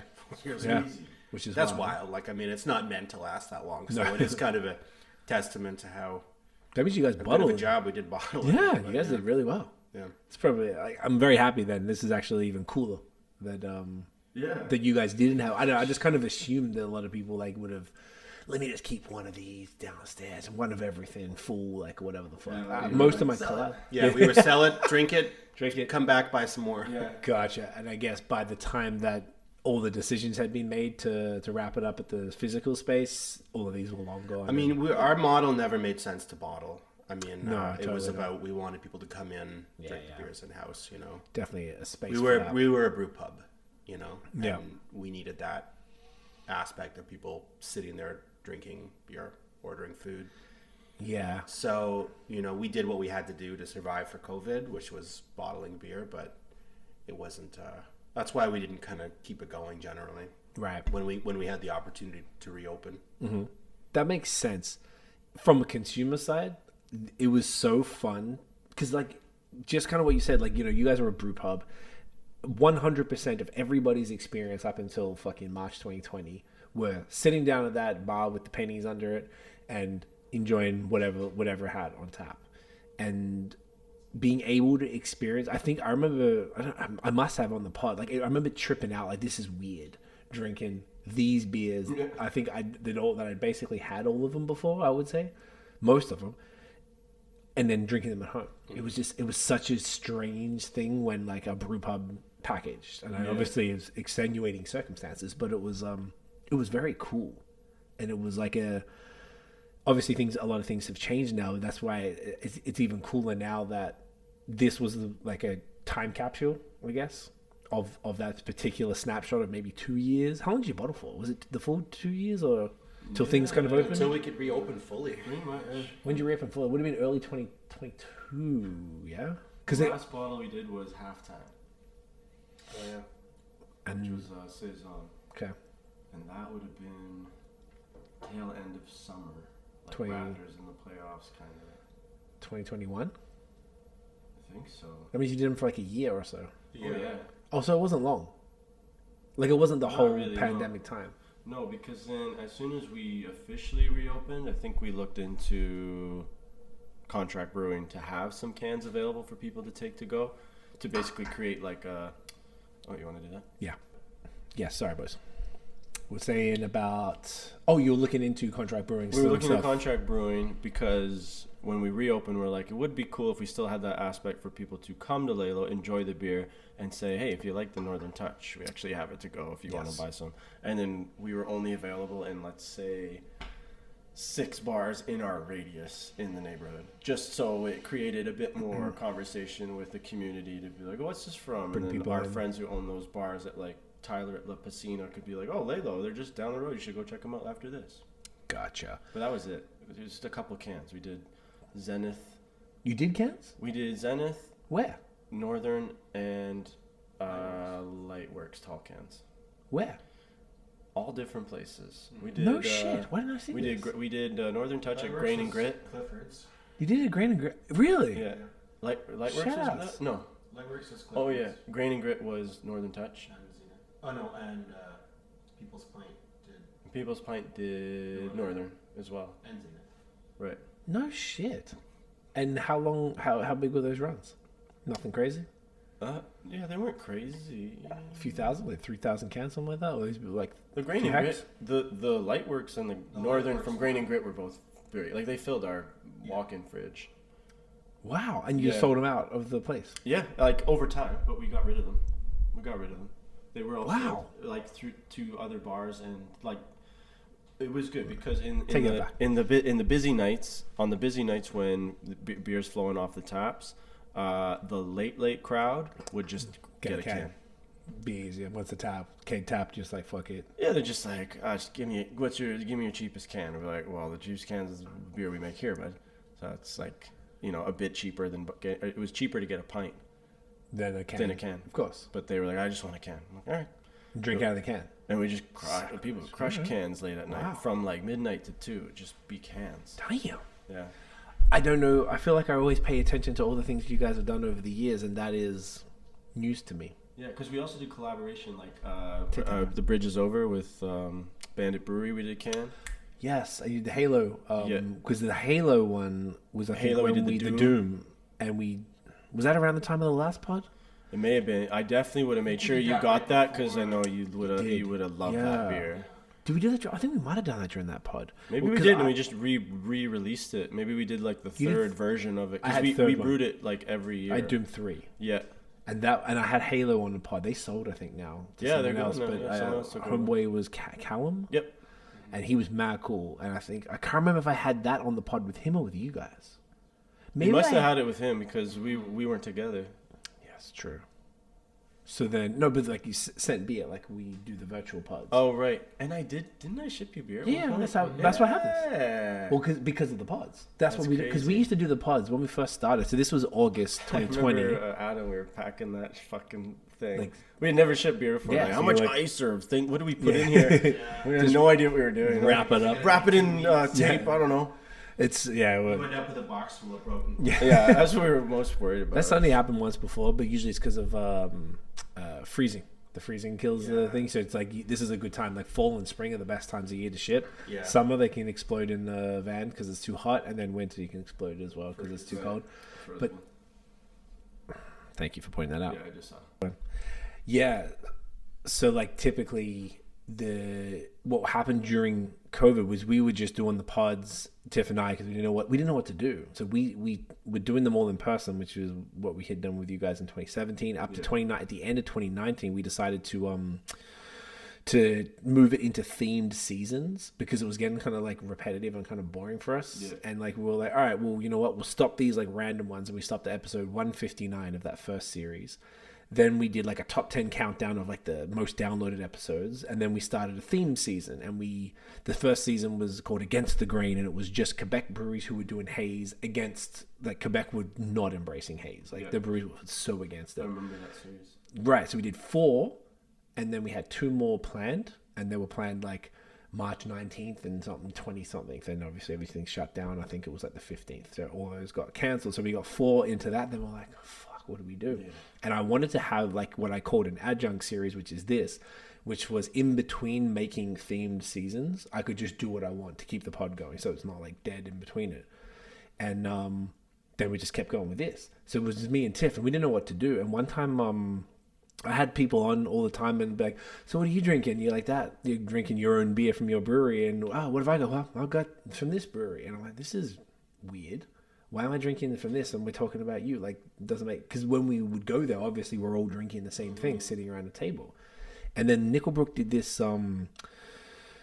event, I guess you'd call it, where they sent out these, like, 6-packs to everyone. And then they have a shared Zoom link, and then have the head brewer and the marketing guy, and they'd walk them through a tasting and all this stuff. And I did that. They sent the pack out because they wanted us to promote it. And we did that with them. I was like, this is the answer. Yeah. We've all got to be drinking the same shit. Yeah. So then I was like, all right, if I'm talking to a brewery, I'm like, look, you got to send me the beer. I'm not trying to get you to give me beer. I'm just trying to make this make sense. And then as soon as we started doing that, I'm like, everything was so much better. That was why you shipped it.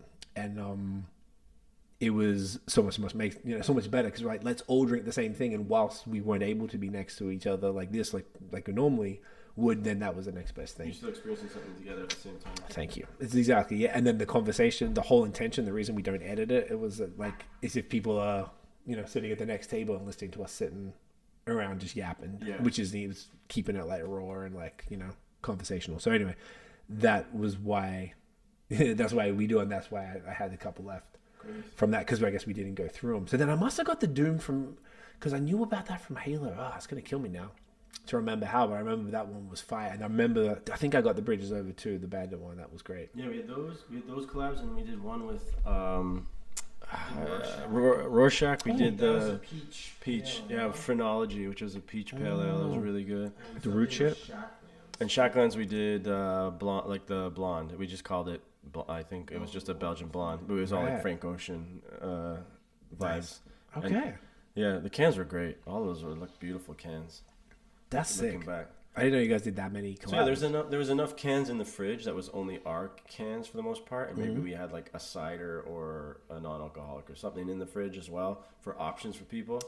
But it was always like, if people are coming by, a lot of people who do visit breweries want to take something with them, and we're like, we should have something. Yeah, I mean, it'd be nice just for someone to take like a business card with all our information on a can with them. So, it actually for the most part worked. I didn't actually anticipate so many people to drink them in-house though. I was like, fuck, we're selling a lot of cans at night. Like I was like take them home, bro. Yeah, like drink all our beer on tap and then take these cans with you. Did it and why did you stop doing cans?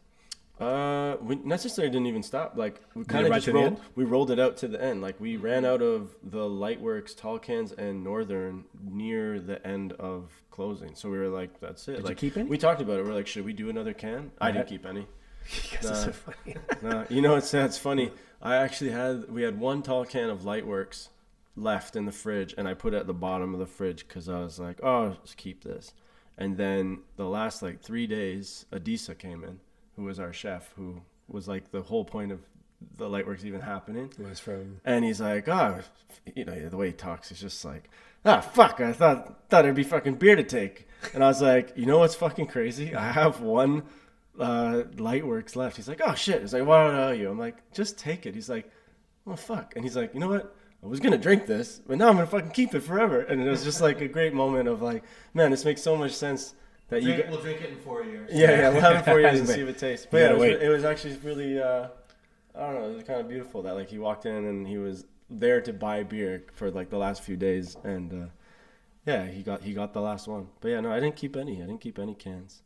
That's interesting, but I guess it's such crazy like news to me that you guys were doing this. I'm like, I'm still like bugging out. Like I don't know why I didn't see it. It's wild, but that is very cool that it worked that way. So then, okay, so moving forward, are you guys planning to do some more collabs with different breweries now that kind of like the Zenith is going to really show everybody in the beer world, at least, that like, yo, like, you know, we didn't go anywhere, guys. Like, you know, our products that you've known and loved from the 7 years at the pub are available now. Now they're like done on a even more like a higher level. They're looking beautiful and they're going to be available everywhere. So are you sort of wanting to leverage that? Is that sort of a part of the plan, like to do more collabs and stuff, whether it's like Toronto, Ontario, or beyond? I think we're open to it. I don't know if we have anything planned, but I mean, like everything with Laylow, everything just comes about organically. So if the right opportunity comes around, I think we would. Mm-hmm.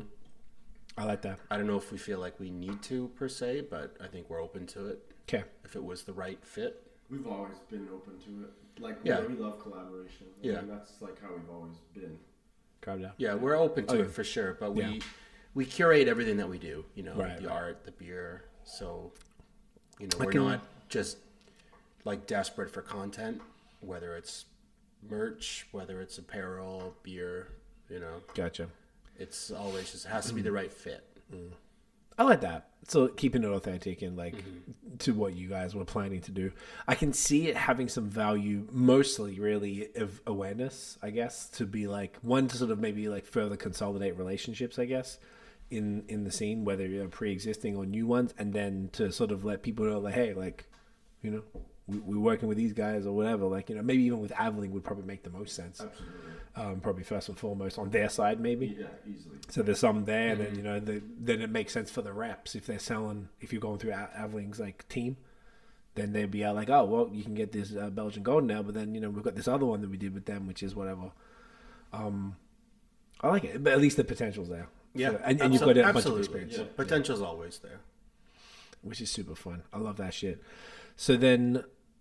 I do want to kind of like, is there anything else about Laylow? Because I want to talk about some rap shit. We were saying off air that like it's very rare that I get to talk about hip hop with anybody on the pod. And typically, like I said, if anyone's into it, sometimes they bring it up. Like I've had people on the pod ask me my top 5. Yeah. I was like, oh, we're going now. Oh, let's go. Like, so since we get this opportunity, I definitely want to do that, but I want to make sure we cover everything to do with Laylow. So we've talked about sort of the what happened last year.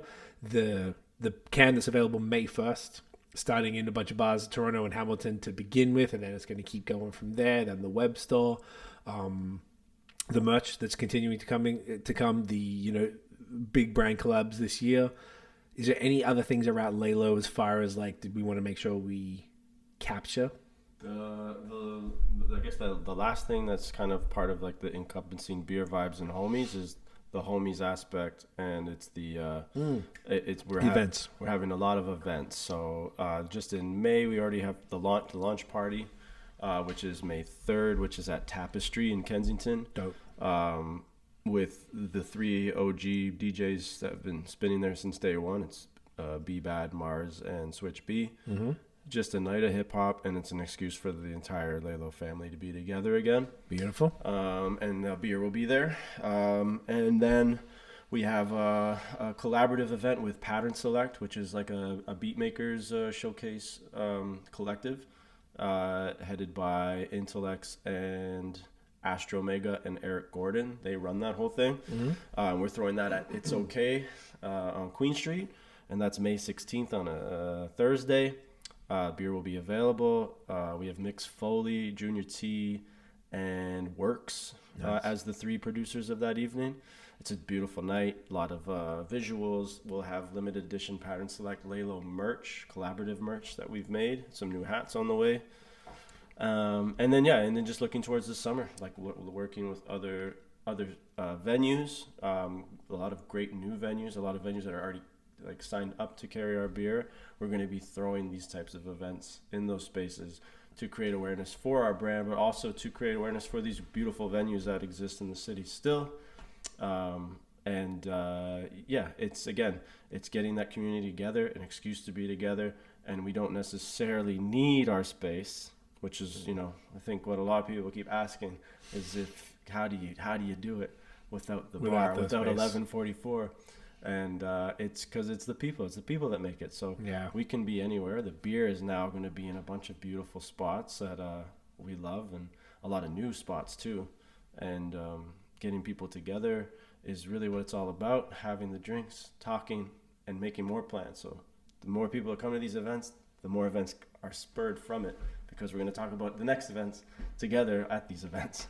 And it just spirals into new things. But yeah, I'd like to do more outdoor events, some gallery events, but it'll all be posted and talked about consistently on our socials. Sick. I love that. It's like, it feels, what seemed really sad seems like it's fucking exciting. Like, for you guys, like, you guys seem like genuinely energized about all this stuff and the direction, and it just makes more sense. Like, you guys are like, I'm reading that right? Yeah. Like, we have powwows like every day on the phone, check-ins, like emotional check-ins. Yeah. I think it's hot and cold, right? There's days where you're like, I don't know. And then there's other days like, you know what? I'm actually feeling better about this today. And there's good days. There are good days. Today is a great day. Like, we filmed a drop for a new drop today. We're doing this cast again. Like, there's things that, there are little things that matter, and these are small victories, but like, on the verge of like this week it drops, like, it's exciting. It's exciting to know that it's going to be in all these venues and people are going to order it. And there's a lot of information on these cans. If people actually pay attention to the cans, there's a SKU that brings you to the website. There's the socials. There's a great description of what we're trying to achieve and a good write-up of the beer itself. I think I am, man. I am a little re-energized. And it's been like 3 months. Like, we haven't done anything for like 3 months. It's just been like waiting for this day. Even longer. I guess it's end of April right now. So when was the last thing you did? The last thing we did was December 22nd. That was the last night at Laylow. Okay. So like, I guess coming up like just over 4 months. Yeah. Fuck. Which, like, I mean, really feels like yesterday. Yeah, I can imagine. I'm still very fresh. Yeah. So, energized, feeling really positive, really happy with the beer. The beer tastes fantastic. Yeah, it really is. Nailed it. Yeah, it's a good product, It's really fun to sell something when it's fucking great. So. Yeah. That's sick. Yeah. I love it. I'm really happy for you guys, man. It's sick. It's really, it's even cooler to see that not only is it not the brand not going anywhere, but it's sort of like leveling up in ways that maybe you couldn't before. Leaving the space was definitely bittersweet, but I think it's given us new opportunities, and I don't know, we've kind of shed some weight in a way. Well, yeah, literally, financially. Gain some weight in another way. Well, it's sick, man. I feel like once again, like, I feel like the people, you guys are making it pretty clear what's going on now on social, and that, like, there's all of this happening. And, I know you've like posted a bunch about, like, the caddying day and like brewing the beer and all that stuff, which is great. So like teasing it, so people are expecting it, and there's been like pretty consistent little drops and stuff for merch and shit, or for clothing. So it's just really cool. And I feel like it's like, once it, like said in the beginning, but what you guys are doing, man, it's like, I just think it's needed, and you represent for a community in beer. Like, you guys are surrounded in it as well. Like, and just like I am, and I don't see it anywhere else. In Toronto, in Ontario, in fucking Canada, like even most of the places in the States, like, like I said, speckled here and there, there's some spots, but like, it's just not, there's not something for the culture, as we always refer to it. Like, and I don't know, it's nice. And I want to see, as the beer side of me wants to see more of the other world that the music world, the rap folks and hip hop stuff, like, understand it and be around it and not be scared of it and not think it's not for them. not regardless of your, we always joke about beer being for white guys with beards, and you go to any brew pub, it mostly is, and it's not the case. Like, obviously it's for everybody, and there's some really great stuff, and it doesn't always have to, it's probably because it's not associated with something that a lot of people are familiar with or comfortable with. But as soon as you attach it to something like hip hop, all of a sudden there's a whole bunch of communities that opens up the doors to beer and what beer can be. We're drinking a beer with sorrel in it, which is, Caribbean drink. So it's like, that's mad unique. The only other one I think I've had with sorrel was Red Stripe did a version. My mother-in-law brought it back from Jamaica. Yeah, it's way too sweet. It's hard. I think it's a simple syrup or something. Probably is. Yeah. But the point, that's probably most people's, they go in Jamaica for a fucking, 7-day, resort shit, and then they drink that and they think, what I'm saying? But anyway, you're speaking to people, this came from the real thing, from the dude from Young Animal, whatever. So it's like a real Caribbean thing, and you got people from all, hip hop typically is not, now, when I came up, there was not that many white people into it, but now it's everybody. But it captures a larger segment of the population than say just beer. Just beer is the fucking white dudes with beards and their girlfriends maybe. And then there's hip hop, which encapsulates so much more. So I guess long-winded way of saying, I think it's really what you're doing is important, and it makes me really happy to see you guys continuing with the project. And it's really it's expand. Maybe people, I feel like you guys don't get enough credit for expanding the awareness of craft beer in Toronto. If you want to bring it down to the smallest impact, I think it's larger than that, but the smallest would be in Toronto alone, in that scene of all of how many DJs, comedians, like musicians coming through playing, producers, all the different cats that you guys get coming through over those 7 years, and now like, oh yeah, craft beer isn't like whatever they might have thought it was, and now they're like, shit, these are my people, all drinking this stuff in this space. I just think it's great. I'm fucking really happy for you guys. Thanks, man. It's a beautiful beer thing. for everyone, right? Father, I always say that to everybody who comes in. I'm just like, what do you like? I'm like, I don't really like beer. I'm like, well, I'm sure I have a beer. You probably just haven't had the right beer. No one's guided you properly, or and approaching that like it's an opportunity. Yeah, it's just like Connect someone with. Let's just try. Let's just try. I said it costs me nothing to give you 6 tiny samples right now. Yeah. Just like try them all. Let's have a conversation and talk about it. And the other way around too, like connecting people with music as well was another aspect. Some people came in for the beer. They came in because it was a neighborhood bar, and the vibe of the place was always so important to us.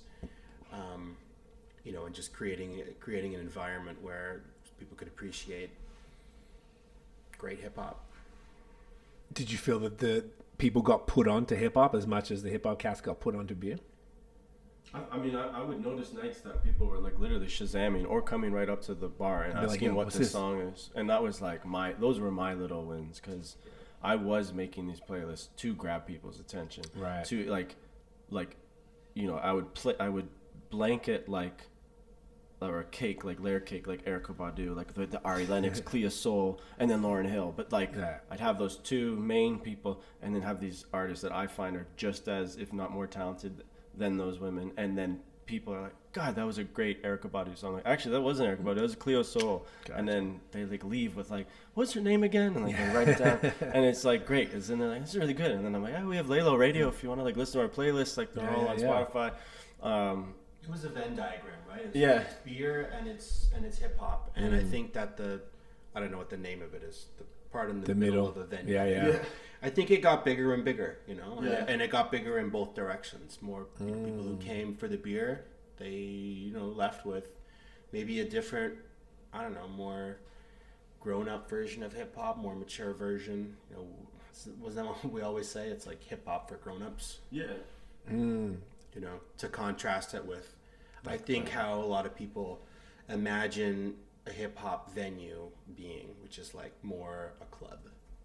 Yeah, and I guess a lot of people do think that hip hop is for young people. Yeah. One second. But okay.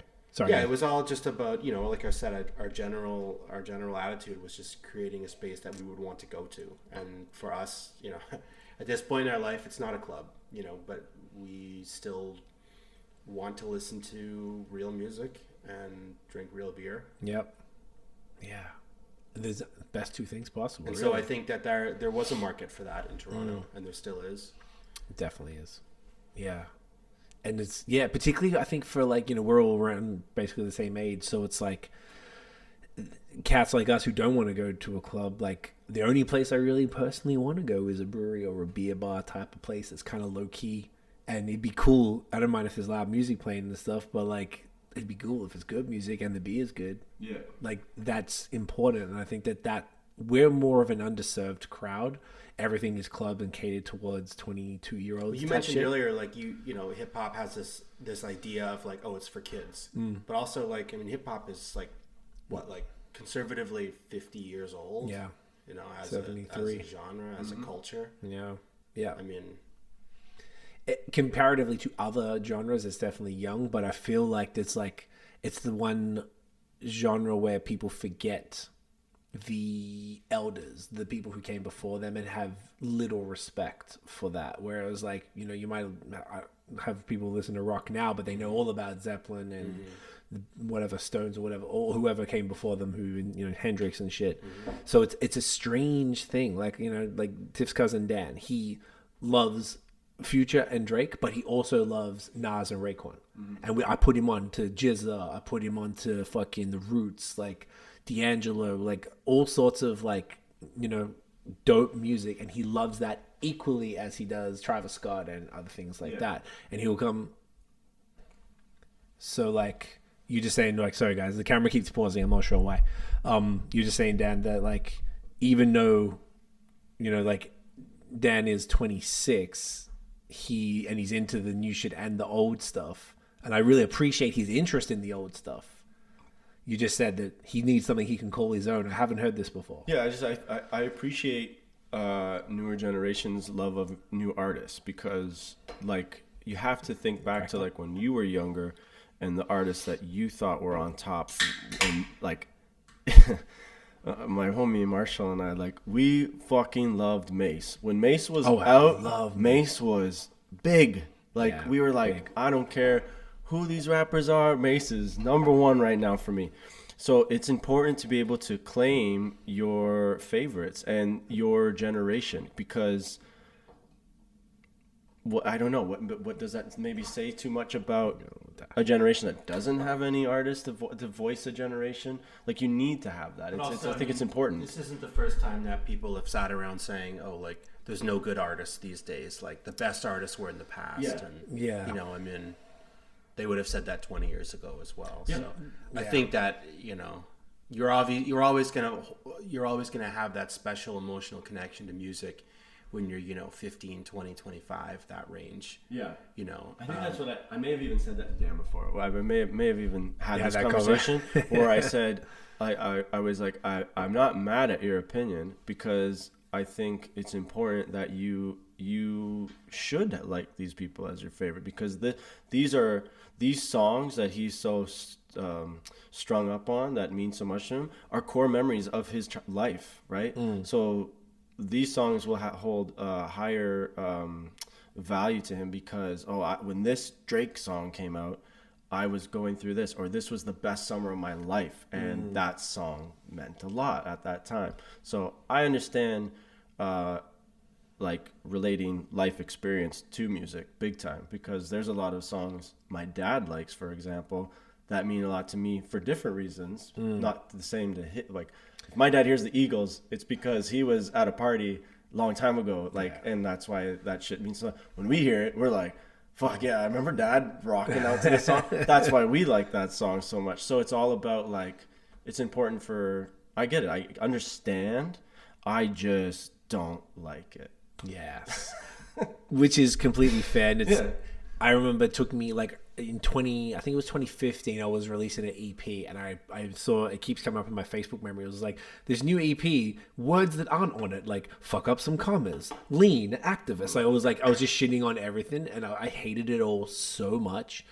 And I think one time a dude sent me a beat that was like a trap beat to rap on. I was like, why are you sending me this? And he's like, I just thought you might like it. And I was like, okay. And I tried it, and doing the double time flow, I was like, oh, I can do this. They can't do what we do. They can't do boom bap like rap. They can't do it good. Yeah. because they don't have to say anything good because the skill is in the double time thing, but they're not saying anything. So I was like, oh, okay, I can do what you do, but you can't do what I do. That's interesting. And I made me sort of like listen to it differently because I tried to write the way that they did, not say the same things, but understand the nuance of the current culture. Yeah, like you saw an opportunity in there. Yeah.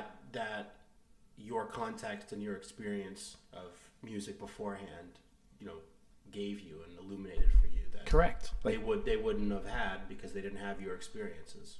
Yeah, exactly right. Trap music, but saying something. Or, no, I don't want to say trap music. Whatever, the modern sound, that trappy sort of, the 808s and the fast drums or whatever, but saying something. I was like, okay. Then I started to kind of like just try to not look at it through the same lens and not judge it through the same lens. I'm not perfect, and I continue to judge things through my same lens because, as you were saying before, when you guys were saying before, I think you said before, like when I've heard it when it's like a psychology thing when music imprints on you in your teen years or something like that. So what you're listening to, like what you listen to then imprints. So then like you can never sort of get past that, and we're all probably imprinted with the same sort of stuff. So like I definitely can get that. And that's probably why it was harder to accept it. So my brother has a tougher time accepting like the newer sound. Like he thinks Travis Scott is hot garbage, but I'm like, oh, I could, if I was 22, I would lose my shit to Travis Scott. And I don't mind. We put it on in the car. Like, oh, it's a vibe. I'm like, he's not saying anything and it's silly, but it's fun. And Future I used to hate. Now I'm like, okay, I get it. Not my thing. I'm not going to voluntarily like, yo, let's listen to Future, guys. Like, but like, I'm starting to see the differences of it, but I still would prefer. Then, or if I go and hear like someone like Corday, like young kid now rapping good, or even her Juice WRLD rapping, and he's really good. I'm like, okay, the generations do have something good about it that it maybe is a nod to what we came up listening to. Yeah. And it's cool to know that shit still exists. But absolutely, I mean, I love all genres, right? Like I listen to everything, so. I don't discredit art at all. I think everyone is making something. Other people are inspired by older sounds, and some people are trying to follow trends, and other people are truly trying to find their own sound, and I totally respect that. There are just some people's sounds, and that's music. You're allowed to judge music and art from your own based opinion of things you like, and there are things in like my algorithm that just like don't work and do not compute. Like right. Travis Scott, I saw live at a festival. I didn't pay to see Travis. I paid to see Anderson .Paak and Tom Misch. But we went to go see him. It's a headline, so like let's go see it. And I kid you not, like my body was shaking because it was so loud. Right. I didn't understand a word that was coming out of his mouth. And there was so much pyro. Yeah. It was like. I think Claire and I lasted like 2 minutes. We're like, let's go. You want to just go? This was a great day. Yeah. This ended on a great day. Not like this is but to his credit, he's like one of the biggest stars in the fucking world. Yeah. And we were in Portugal, and it was a fucking stadium. It was like a soccer stadium full of people. So maybe I'm the crazy one, but to each his own. Yeah. That's an issue when your body's saying no to like that, and like that's the thing now. Like it's a little bit soulless compared to what we came up with. Like hip hop was a voice for the oppressed people, and like that's what it's for. And like Dan always gets mad at us when we say that. And like, no man, it's changed, bro. It's not. I'm like, yeah, you're right, but it doesn't mean that's not really what it's about. It doesn't have to be about nothing. You know that. You can use words to mean things, right? Like you don't have to just say turn up, money, cars, bitch. Like there are other things to talk about. Like punk music is for selling stuff. Like you're like, that doesn't sound right, like. Right. It's all been like sort of changed. And I guess that's, like the funny thing about all of this was like, as I've been into hip hop the vast majority of my life. But I got into beer in 2011. So it's only been 13 years properly like documenting and understanding beer. And like, I always embraced the fun stuff because I didn't have an attachment to beer in the way that people are like, no, lactose should never be in beer, or what do you mean you're putting glitter in there? What do you mean it's not fucking completely clear? Hazy beer, like all of that stuff. I'm like, what the fuck is your problem? And I'm like, oh, like y'all are me with rap, and I'm like the kids with that. I'm like, okay, so I understood the other side because of beer, because I had no, it didn't have any real meaning to me for it to be any sort of purist sort of approach to it. But hip hop does, because when we came up and we got into it in the early 90s, like it was a certain way. And then, but I love Mobb Deep, but I love Mace too.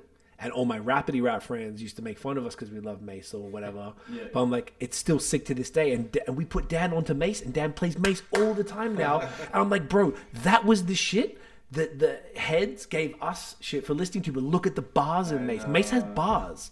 And then you look at like the mainstream stuff now, and it's fucking garbage in comparison. Like, that was mainstream, and mainstream was saying something. Maybe it was a little Cash Money, blah, blah, blah, but like, it was fun, and it was clever, and it was not through some robotic sort of inhuman thing. It was like, anyway, yeah, it was interesting seeing that parallel. I always found that, like, and I imagine you guys might be, you guys aren't like purists with beer, but you have a preference, I would say. Is that fair? Well, I was thinking about what you were saying earlier about, you know, like how you got into beer later, so you didn't have the same connection, the sort of history. But I was thinking it's almost like rules, right? It's like you don't have rules built in around beer. No. Like a beer doesn't have to be clear. A beer doesn't have to have these ingredients. But you might have more rules with hip hop. Yes, I do. Where you're like, lots. It has to be, I don't know, you have to be singing about something, rapping about something that matters, that is real. And yeah, I mean, I think that's, with beer, it's just like, I think we're the same way, where we don't really, we think there's value in understanding the rules, but we'll still break some of them, you know. That's a really good way to put it. And Dan gives us shit all the time about, what's with the rules, bro? You've always got so many rules. Like, I'm like, yeah, but they're there for a reason, but I do break them too. I break you can them break as an them. artist, you just have to know. But like, you want to know why they mattered. I think that's the point. It's like, it's all it is, and that's why I'm not mad at Dan himself, because he's the only Gen Z I know who like actually I'll walk in, go to his house, and he's playing like Cuban Links, so he's playing fucking Liquid Swords, or he's playing Mace, or he's playing something, but then he'll play Future right after it and enjoy that just as much. And I'm like, I gotta respect that, bro, because you didn't have to put this. You're not putting it on for me. You're not listening to that for me. You're doing it because you want to listen to that. Yeah. So he's like, understanding. All I want you to do is understand. I think he understands it to the best that somebody that age could, who wasn't there to experience it. Right. And he asks a lot of questions when we do stuff, and he goes, okay, so who is this and why do they do that? And blah, blah, blah. I'm like, so there's a curiosity. And I don't know if there is a curiosity with a lot of people, but with beer though, now the funny thing is, coming into beer the way I did, and then, you know, you go through the color wheel and you get into Belgians, and then Haze came around and you get obsessed with that, and then pastry stouts and smoothies, and then now all I give a fuck about is a Luca Czech Pilsner, as close as possible, like Godspeed type shit. That's all I want to do.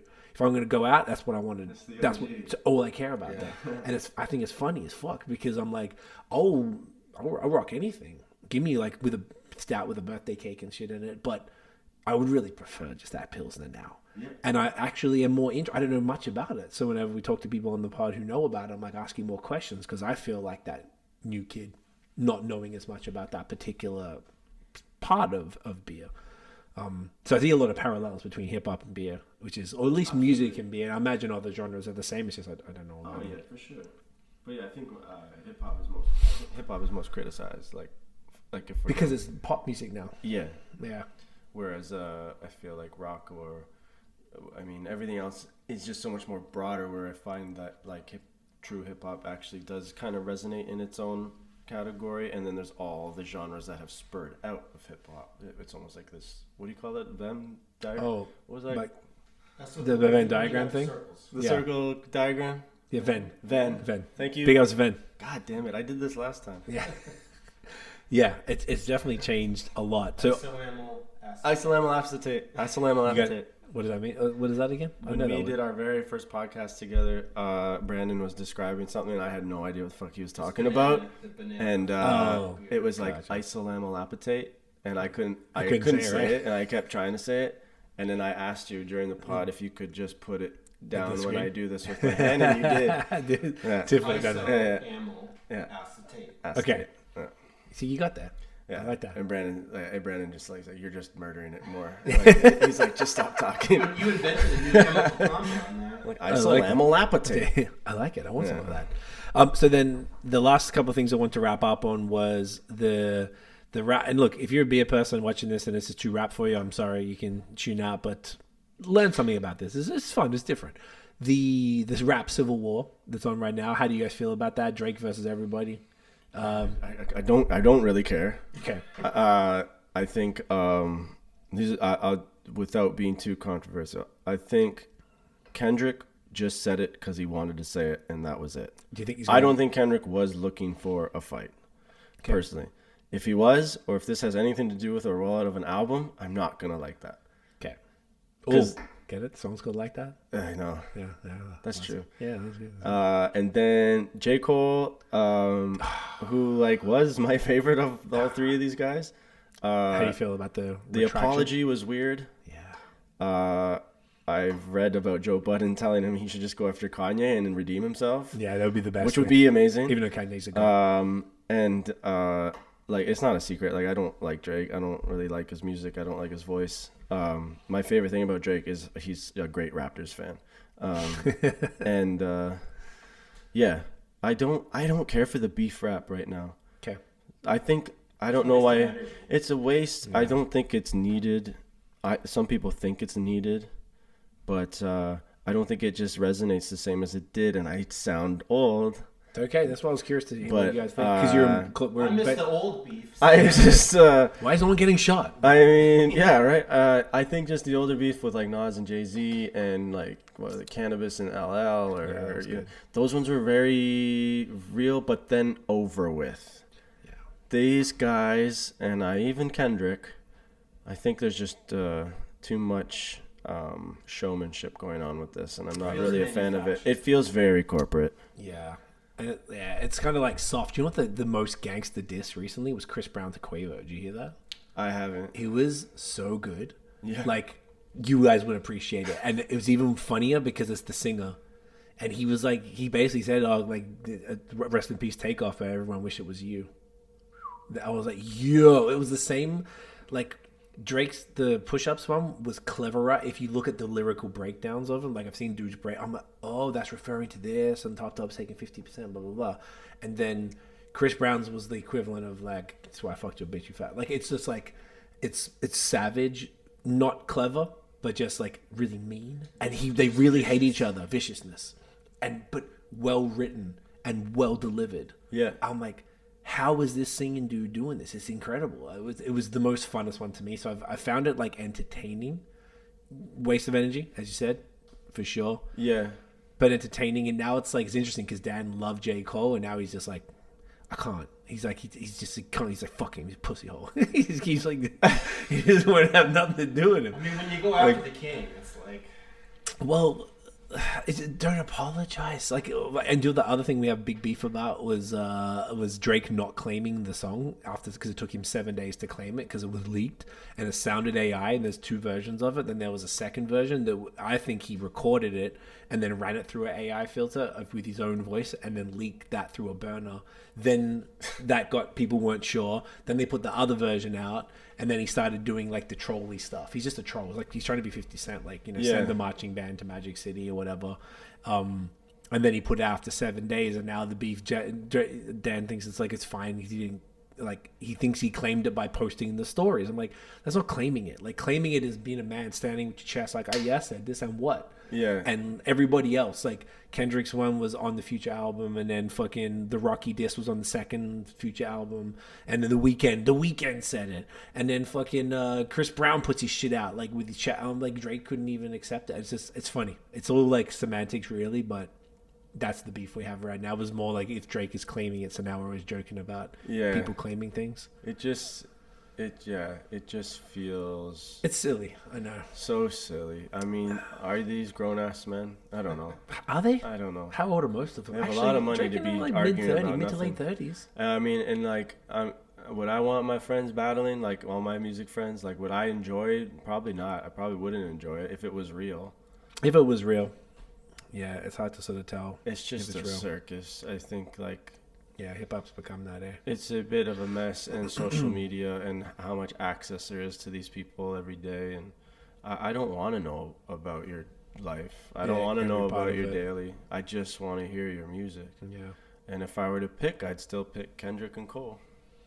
Yeah, that's fair. And I mean, actually, that Cole album, Might Delete Later, That's great. is great. It's fucking awesome. And if you take that stupid song off, which he did, it actually is really good record. And I've listened to it a few times now, and like Cole's awesome. he's amazing. Yeah, he's so dope. So Cole if Bindo. apologizing is considered uncool, Then What's up, Miles Davis? all right, we're back.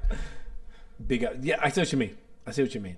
yeah, Yeah, it's a fun conversation. So then a more funner conversation, we'll bring it home on this. I don't know if we did this at any point in the pod, but top 5 is always a fun one. I always like to hear. Have we done this before? Does it sound familiar to you guys? not necessarily. I mean, we may have brought it up over years of talking in But person. maybe not on the pod. I just always like to hear people's top 5. I always find it's just like if people don't know, people always ask for other folks' top 5 rappers. It's just, and it's like not facts. Like I feel like we could name who the probably 5 best rappers of all time are, there's, like, and we'd personalized. probably agree. Yeah. But like the personal top 5 is very different to that. So whoever wants to start. I mean, I think about it daily. So Yeah, my number 1 is Black Thought of the Roots. GOAT. I think he's the GOAT of all time. I think Yes. he's the greatest MC of all time. I think no one can touch his skills. I'd say next Method Man. Interesting. I love Wu-Tang, but Meth was that raspy, He's the coolest cat of voice all time. I've always loved, and whenever he jumps on the mic, there's something about his voice that's just so unique and different. Q-Tip is a huge one for me. Hell yeah. Again, different voices. I said you said Q-Tip.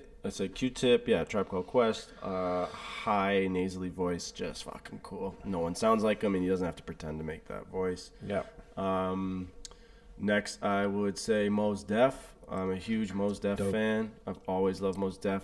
Not a big enough catalog, but what he has is so like run on. Like I rinse Mos Def constantly. No Diddy. I don't know if the beer world's gonna understand that, but And then last, I have what, 2 more? I think one more. I have one You had, more. you That's had true. Fuck, this just goes Black so quickly. Thought, Meth, Q-Tip, Mos Def. Mos. And then I probably have to say, because it's very hard to just like narrow these down. It's so hard, and it often fluctuates too. It Top 5 fluctuates a lot. It this fluctuates a lot because there's groups, and the groups argument is like, well, how can I state a group in this? I don't want it. I have my favorite groups, and that's a whole other That's a category. different conversation. But then I would probably say, out of all the big guns like Jay-Z and Pac and Biggie, Nas is probably my number 5. I've always loved Nas's voice. Illmatic is, I think, one of the greatest hip-hop albums of all time. Easily. And he is still putting out consistent work with everything he's done with Hit Boy. 50. So I say Black Thought, Method Man, Q-Tip, Mos Def, Nas. Yeah, I feel good about that. Yeah, that's a great top 5. That's like at least 3 of those are the same for me. Yeah. I'd probably put Kendrick in there. I feel like for anyone in sort of the newer generation, I would say absolutely Kendrick. Yeah. Is like the modern GOAT, but definitely Black Thought. I would say Nas for sure. Great ones. But yeah, I feel like, I mean, it alternates so much, but Mos Def, I mean, it's hard because he's so goofy now, but like, I really loved like Old Common as well. Like he was like, Can I borrow Like- a dollar? yeah, Resurrection. yeah, exactly right. And Even B like, is like one of the Water greatest. for Chocolate was Like, like yeah. one of my And faves B, for yeah. sure. Even what's the other one? The one before like Water. Query. No, before it with this The brown cover. the brown cover. The mama and him. say One Day it It'll All Make Sense. Oh yeah, yeah. Fucking love that album. Yeah. Yep. Joints on that shit. Yeah. We named it beer after Retrospect for Life. Yeah. Did Yeah. great song, Lauryn Hill. Yeah. Yeah. Yeah. Fuck, I love Common. Yeah. He's definitely on my list. He's on my other top. Yeah, and then like Outkast maybe. Like I mean, then is that like a group? Like I mean, Andre alone feel like- is just like. Yeah. I mean, Groups are but easy. big Groups Boy are a is, separate like, conversation. fucking Yeah. insane. Top like, 5 groups you yeah. can talk about right away. It's easy. Yeah, Yeah. De La. De La, Tribe, Tribe, Beasties, Yeah, you can put that in Outkast. there. Outcast. and Farside. I would Mobb say Deep? too. Mobb Deep? And Mobb Deep. No one would say Beasties. Woo? I would say Beasties. What about Fuji's? Fuji's? I was about to say. Yeah. Not necessarily, like, not enough. They need more music. Yeah, that's what's tricky about Lauren, right? It's just like, you know. Yeah, she gets a bit gassed because the shit that she put, the very small output was so exceptional. But it's like, can you? That's why this is my controversial, like, negative take, I guess. I feel like Biggie gets put way higher than he should be. He had 2 real albums. I guess he wrote a lot of Puff, the No Way Out album. He wrote the Junior Mafia album. I think he wrote Lil' Kim's album, but he only had 2 real albums of his own, and it's such a short career. Like, it's not. I just think it's not like fair to his. He could have been. Even Pac had like 5 albums, but Pac wasn't the greatest lyricist. He was just the most charismatic motherfucker of all time. I also feel the same way about, like, Kurt Cobain, the way you speak of Biggie. I think he only did 3 albums. And In Utero and Bleach was the first one. Bleach. So, but in Nevermind with the big one, but In Utero was my favorite. Like, Yeah. I loved fucking Nirvana that back. I did too, but okay. You are right. Those were the main 3. I think there might have been. Then they started getting those weird but then ones. it's also, But that's why they're so big. The Unplugged was my favorite. That was crazy. Yeah. See, this is the thing about, I think, why Biggie's there. Yeah, like Come As You Are when they played. And that. you're only gonna hear a few more Biggie songs until Diddy's estate takes down all fucking Biggie songs soon. Well, let's see. But I think that's why Biggie is so up there, is because it was the potential his career had, much like Kurt Cobain. I think Kurt was just scratching the surface, much like Biggie. Or like you talk about a guy like Bradley Nowell from like Sublime. He had so many records, but no one talks about him. And now it's like he's become. Now you see everyone wearing the Sublime T-shirt. Doesn't make sense. So they've become that nostalgia act that's just cool to like, and we like name one song and they can't. Yeah, exactly. Like people wear Nirvana shirt and they don't even know Teen Spirit or whatever. Yeah, that's one of my favorite memes. There's like some guy chasing a girl wearing a T-shirt and he pull in on it and he's like, "Name 5 songs." It is pretty funny like that. I like that. As far as top 5, Ye. Ye's the goat of goats for me. Is the greatest. Yeah, I mean, it's like, what a run, you know? Yeah, I mean, it's like, My Beautiful Dark it's Twisted so hard Fantasy to talk is the- about now.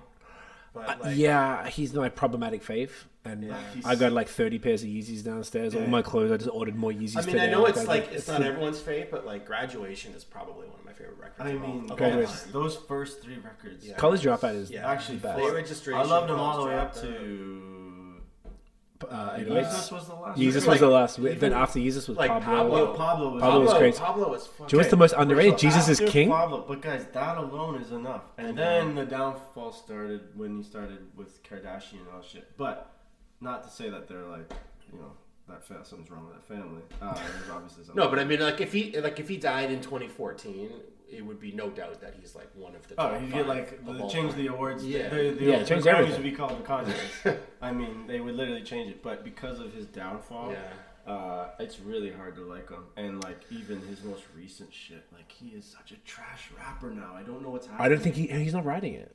Other people are writing it. He hasn't written stuff for years. Yeah.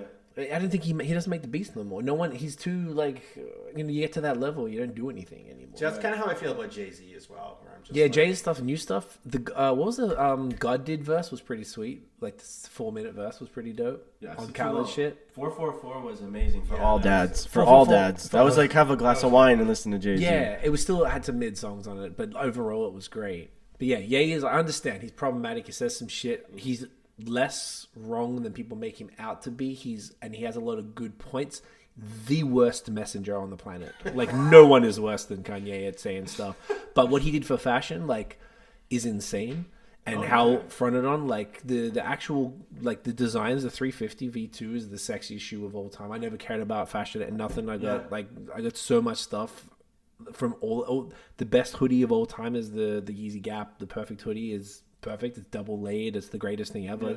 Nothing fits that comfy. Like all of the gear is so crazy. It's just he self-sabotages and ruins all the relationships, and then they pull it. Adidas keep releasing shit. They keep saying no, and then they go on, like they'll do a drop, and the first time ever, this last drop, they sat. Like the shoes don't sit. Like you go into, I don't know if you guys know much about it, but so the Yeezys go on this Adidas app called Confirmed, and then they you got to go in a draw. So I've got lots of points because I bought so many. Like you started and then you get lucky. So there's like you get points, and the higher level you are, the more chances you get of winning the draw. Okay. This is Scientology, right? Yes, exactly right. Yes, and then you do the little test. But like say like these are the foam runners. To get the foams and slides are nearly in the slides over there, like nearly impossible. Like not impossible. They're really hard to get. Now slides were sitting for like 2 weeks. It's unheard. I'm talking they go immediately. The whole drop goes. Now they're probably restricting the drop as far as like the volumes, but now they're going to slowly get rid of them. The last drop, I'd never seen so many shoes sit. So it's strange. And now he's independent. And I ordered back in February my shit I got a New York post box because it's cheaper. And then so I've got stuff there, and I've seen like mixed reviews on Reddit and stuff about the independent stuff. But he's trying to figure it out without all of the. Imagine trying to make shoes and clothes without the infrastructure of Adidas or the Gap. Like it's pretty tough. So I'm trying to be patient, but like it's something imprinted. I don't know. Yeah, all of the music we ever made was like we were in in like 2002 listening to the leaks of like College Dropout and all the freestyles and shit. And all my music since then has been based on him. So yeah. Anyway, again, we. So he's your one. He's my number one. Always has been. Sec Fonte. Oh, I should have put Fonte. Fonte is just. I just watched the documentary. Isn't it great? Maybe Lord watch. But then is it a group thing too? No, Fonte specifically. Fonte specifically, I would say. Pooh is not even. He's like a quarter at best. It's a fraction of a little rap. Yeah, he's such a great artist. Pooh is great he got better in Little Brother days. He was just kind of like you appreciated him for the skill that he had. Mm-hmm. Sort of like Havoc to Prodigy, like not, but then it's closer. But you know what I'm saying? Like he just wasn't as good. Fonte was just an absurdly talented dude. Then obviously the foreign exchange stuff, his solo stuff is insane. Like there's so many. It's just like the flows. He's just the fucking best. Yep. Black Thought, Royce, and Scarface. Scarface is He was like just in Toronto. Did you go to that? when. Like not long ago, Lord Fury put on the whole event. I did not even hear about it. And everyone. He's on like my last bucket list of people to see. I had no idea. Yeah, he was there maybe a month ago. Oh my god. Anyway, Okay, I think that's it was upsetting. Someone else who opened. It was fucking amazing. Someone big? Did you go? I didn't go. No. Okay. No, I couldn't. Face is he's incredible. I feel like he gets like Untouchable, the '97 album is like there's got a bunch of great. Like The Fix was crazy. Yeah, My Block. So like The Fix. Have you heard Untouchable? That's the one with one with Smile. Yeah, it was so incredible. Maybe because I was like 16 getting that album, and it was like it changed my life. Like I got The Diary around the same time, but it was felt a little older. Whereas Untouchable was like the album that I got right when it dropped. The right album at the right time. And it was like perfect sound. Even listening to it now, like he did the original sample on Mary Jane that Ashanti used for the baby joint. Mm-hmm. So it was like, it's crazy. That's interesting. Royce is a good one too. Royce doesn't make incredible. He does. He doesn't make the best music, but fucking Christ, 10 is crazy. Man. Out of control. Yeah. He has a new track out with Conway or someone that just came out today. Really? Yeah. Oh yeah. It's a Friday. Called Juggernauts. Okay, I'll check for that. Just came out. It's just one track, but it's okay. Is it his featuring Conway? It's that beat that we both know by the OC. Time's Up. Yeah, but it's like sampled and cut a little differently. Gotcha, chopped up a little. And it's just the two of them. Sick. Yeah, it's crazy. Yeah. Hell yeah. Yeah, Royce is underrated for sure, and he was obviously always an Eminem shadow type of thing, but even just elite bars, like even through the whole Slaughterhouse stuff, like they're all incredible MCs. I think Royce was the best for sure. Royce added a legitimacy to that crew for sure. Like though. Not taking away, all of them are insane. They're all amazing, but I think Royce is maybe it's my favorite as opposed to the best. I'm probably being quite biased, but like I don't know, just like the it was like these he was okay. You know what? Like it's very clear. Everything is very clear. You hear every word enunciated perfectly out of him. You don't miss a rhyme. No, and he was the first rapper to do those like bars that kind of went past the end of the thing, and then that word 3 bars down there rhymed back up here. Yeah, it was like Doom shit. Well, I was just gonna say, I mean, like I never listened to Doom, but Doom is his own category. Yeah, like I just put Doom as like he's like quintessential for that, like just kind of like mastery of like knowing when the bar ends, but like continuing. On and then, like, so maybe Royce got it from him. Most likely, I think he like changed how words. Do you know one of the were best songs, my favorite songs of all time? It's called Highs and Lows. It's Royce, Fonte, and Doom. Wow. You know that one? Royce, Fonte, and Doom. Yeah, it's incredible. It's Royce is singing the hook, What? and Royce got two. Royce does like a half verse. No, Whose Royce album was doesn't. that on, Royce? It was a single. I don't think it was on this. It was a single. We'll play it when we finish. So it was Royce, and then it was like, and then I think Doom had a verse, and then it was like Doom had like 4 bars or something, and then Fonte finished the bar and then kept. It's spectacular. I'm getting a goosebump thinking about it. It's so fucking spectacular. So we should say that afterwards. Damn. Yes, we get excited. See, now it's not a beer podcast. Did we want to do the groups? Or I feel like this is good. I feel like this is good. I feel like we know. Like you guys mentioned the groups. We did the groups. Groups are We need to say somewhat mod solidified. deep. Yeah, it's a little easier. I don't know if MOP's in there. Yeah, they were. That's who I think was here as well. MOP and Scarface and someone else. It was a crazy show. MOP and Scott. Wow. They were just here. Wow. Wait. All right, we got it. Yeah, okay, I didn't realize MOP was on that with Scarface. Yeah, That'd be I'm fire. gonna send you that because I got a lot of video footage from that 3%. Please. Yeah, I would have loved to see Scarface, and Brandy is the only like singer I haven't seen that I want to see, and Scarface was in your apple. Damn it. Slipped in Hopefully Brandy be back. there, eh? The one that got away. Right? We'll make it happen, God damn it. I met Bushwick Bill in Austin during South by Oh, wow. in 2018. My friends knew him Yeah. because I was there with them. And he was like, there was this guy like 3 foot tall talking to him, and my friend's looking at me, he's talking down. I'm like, is that Bushwick Bill? He's like, yeah. And he was so fucking cool. I was like, bro, I'm the biggest on vinyl. I'm from Australia, bro. He's like, oh shit, you want to take a photo? I'm like, yes, I do. And then Tiff took the photo. It didn't make me ask. I was like, I'll never forget that he died like 2 years later. Wow. Shouts to him. What a G. Sick. That's cool. What a champion. That's amazing. Boys, this has been awesome. Yeah, it has. Apologies for all of the stopping of the camera. Hopefully we made it relatively smooth. I feel like we tried our best. Yeah, chop Like, it up. no one's going to know really the difference. It's going to just keep cruising. Yeah. The audio. It's just Yeah, it's make all it good. a beat. Turn it into a beat. That's basically what's going on. Boys, this is awesome. Congrats on everything. Excited for the future for Laylow, from the clothing line, the beer, the events, all the different stuff that that you guys are working on. Where can everybody? I guess we've sort of talked about earlier where they can purchase the beer once it drops May 1st. Ask your local bar, bottle shop if you need it. If you want to see it there, ask them. And where can they follow you guys online? Follow us at Laylow with a long underscore, but I mean we're the only Laylow when you type in Laylow, so you'll see that. Just follow the L, and then just click the link. There's a lot of info there as well, and yeah, there will soon be a beer option on that website where the merch is as well. And yeah, we'll post all the bars on May 1st where they're at. We'll record a little introduction to the spots that they are carrying. Mm-hmm. And yeah, it's all there. I love it. Shop.laylow.beer is our website. And yeah, Instagram is where it's all at. Perfect. So make sure you guys follow. Check out the website. May 1st. After then, by the time this comes out anyway, beer will be available. Ask your favorite bar.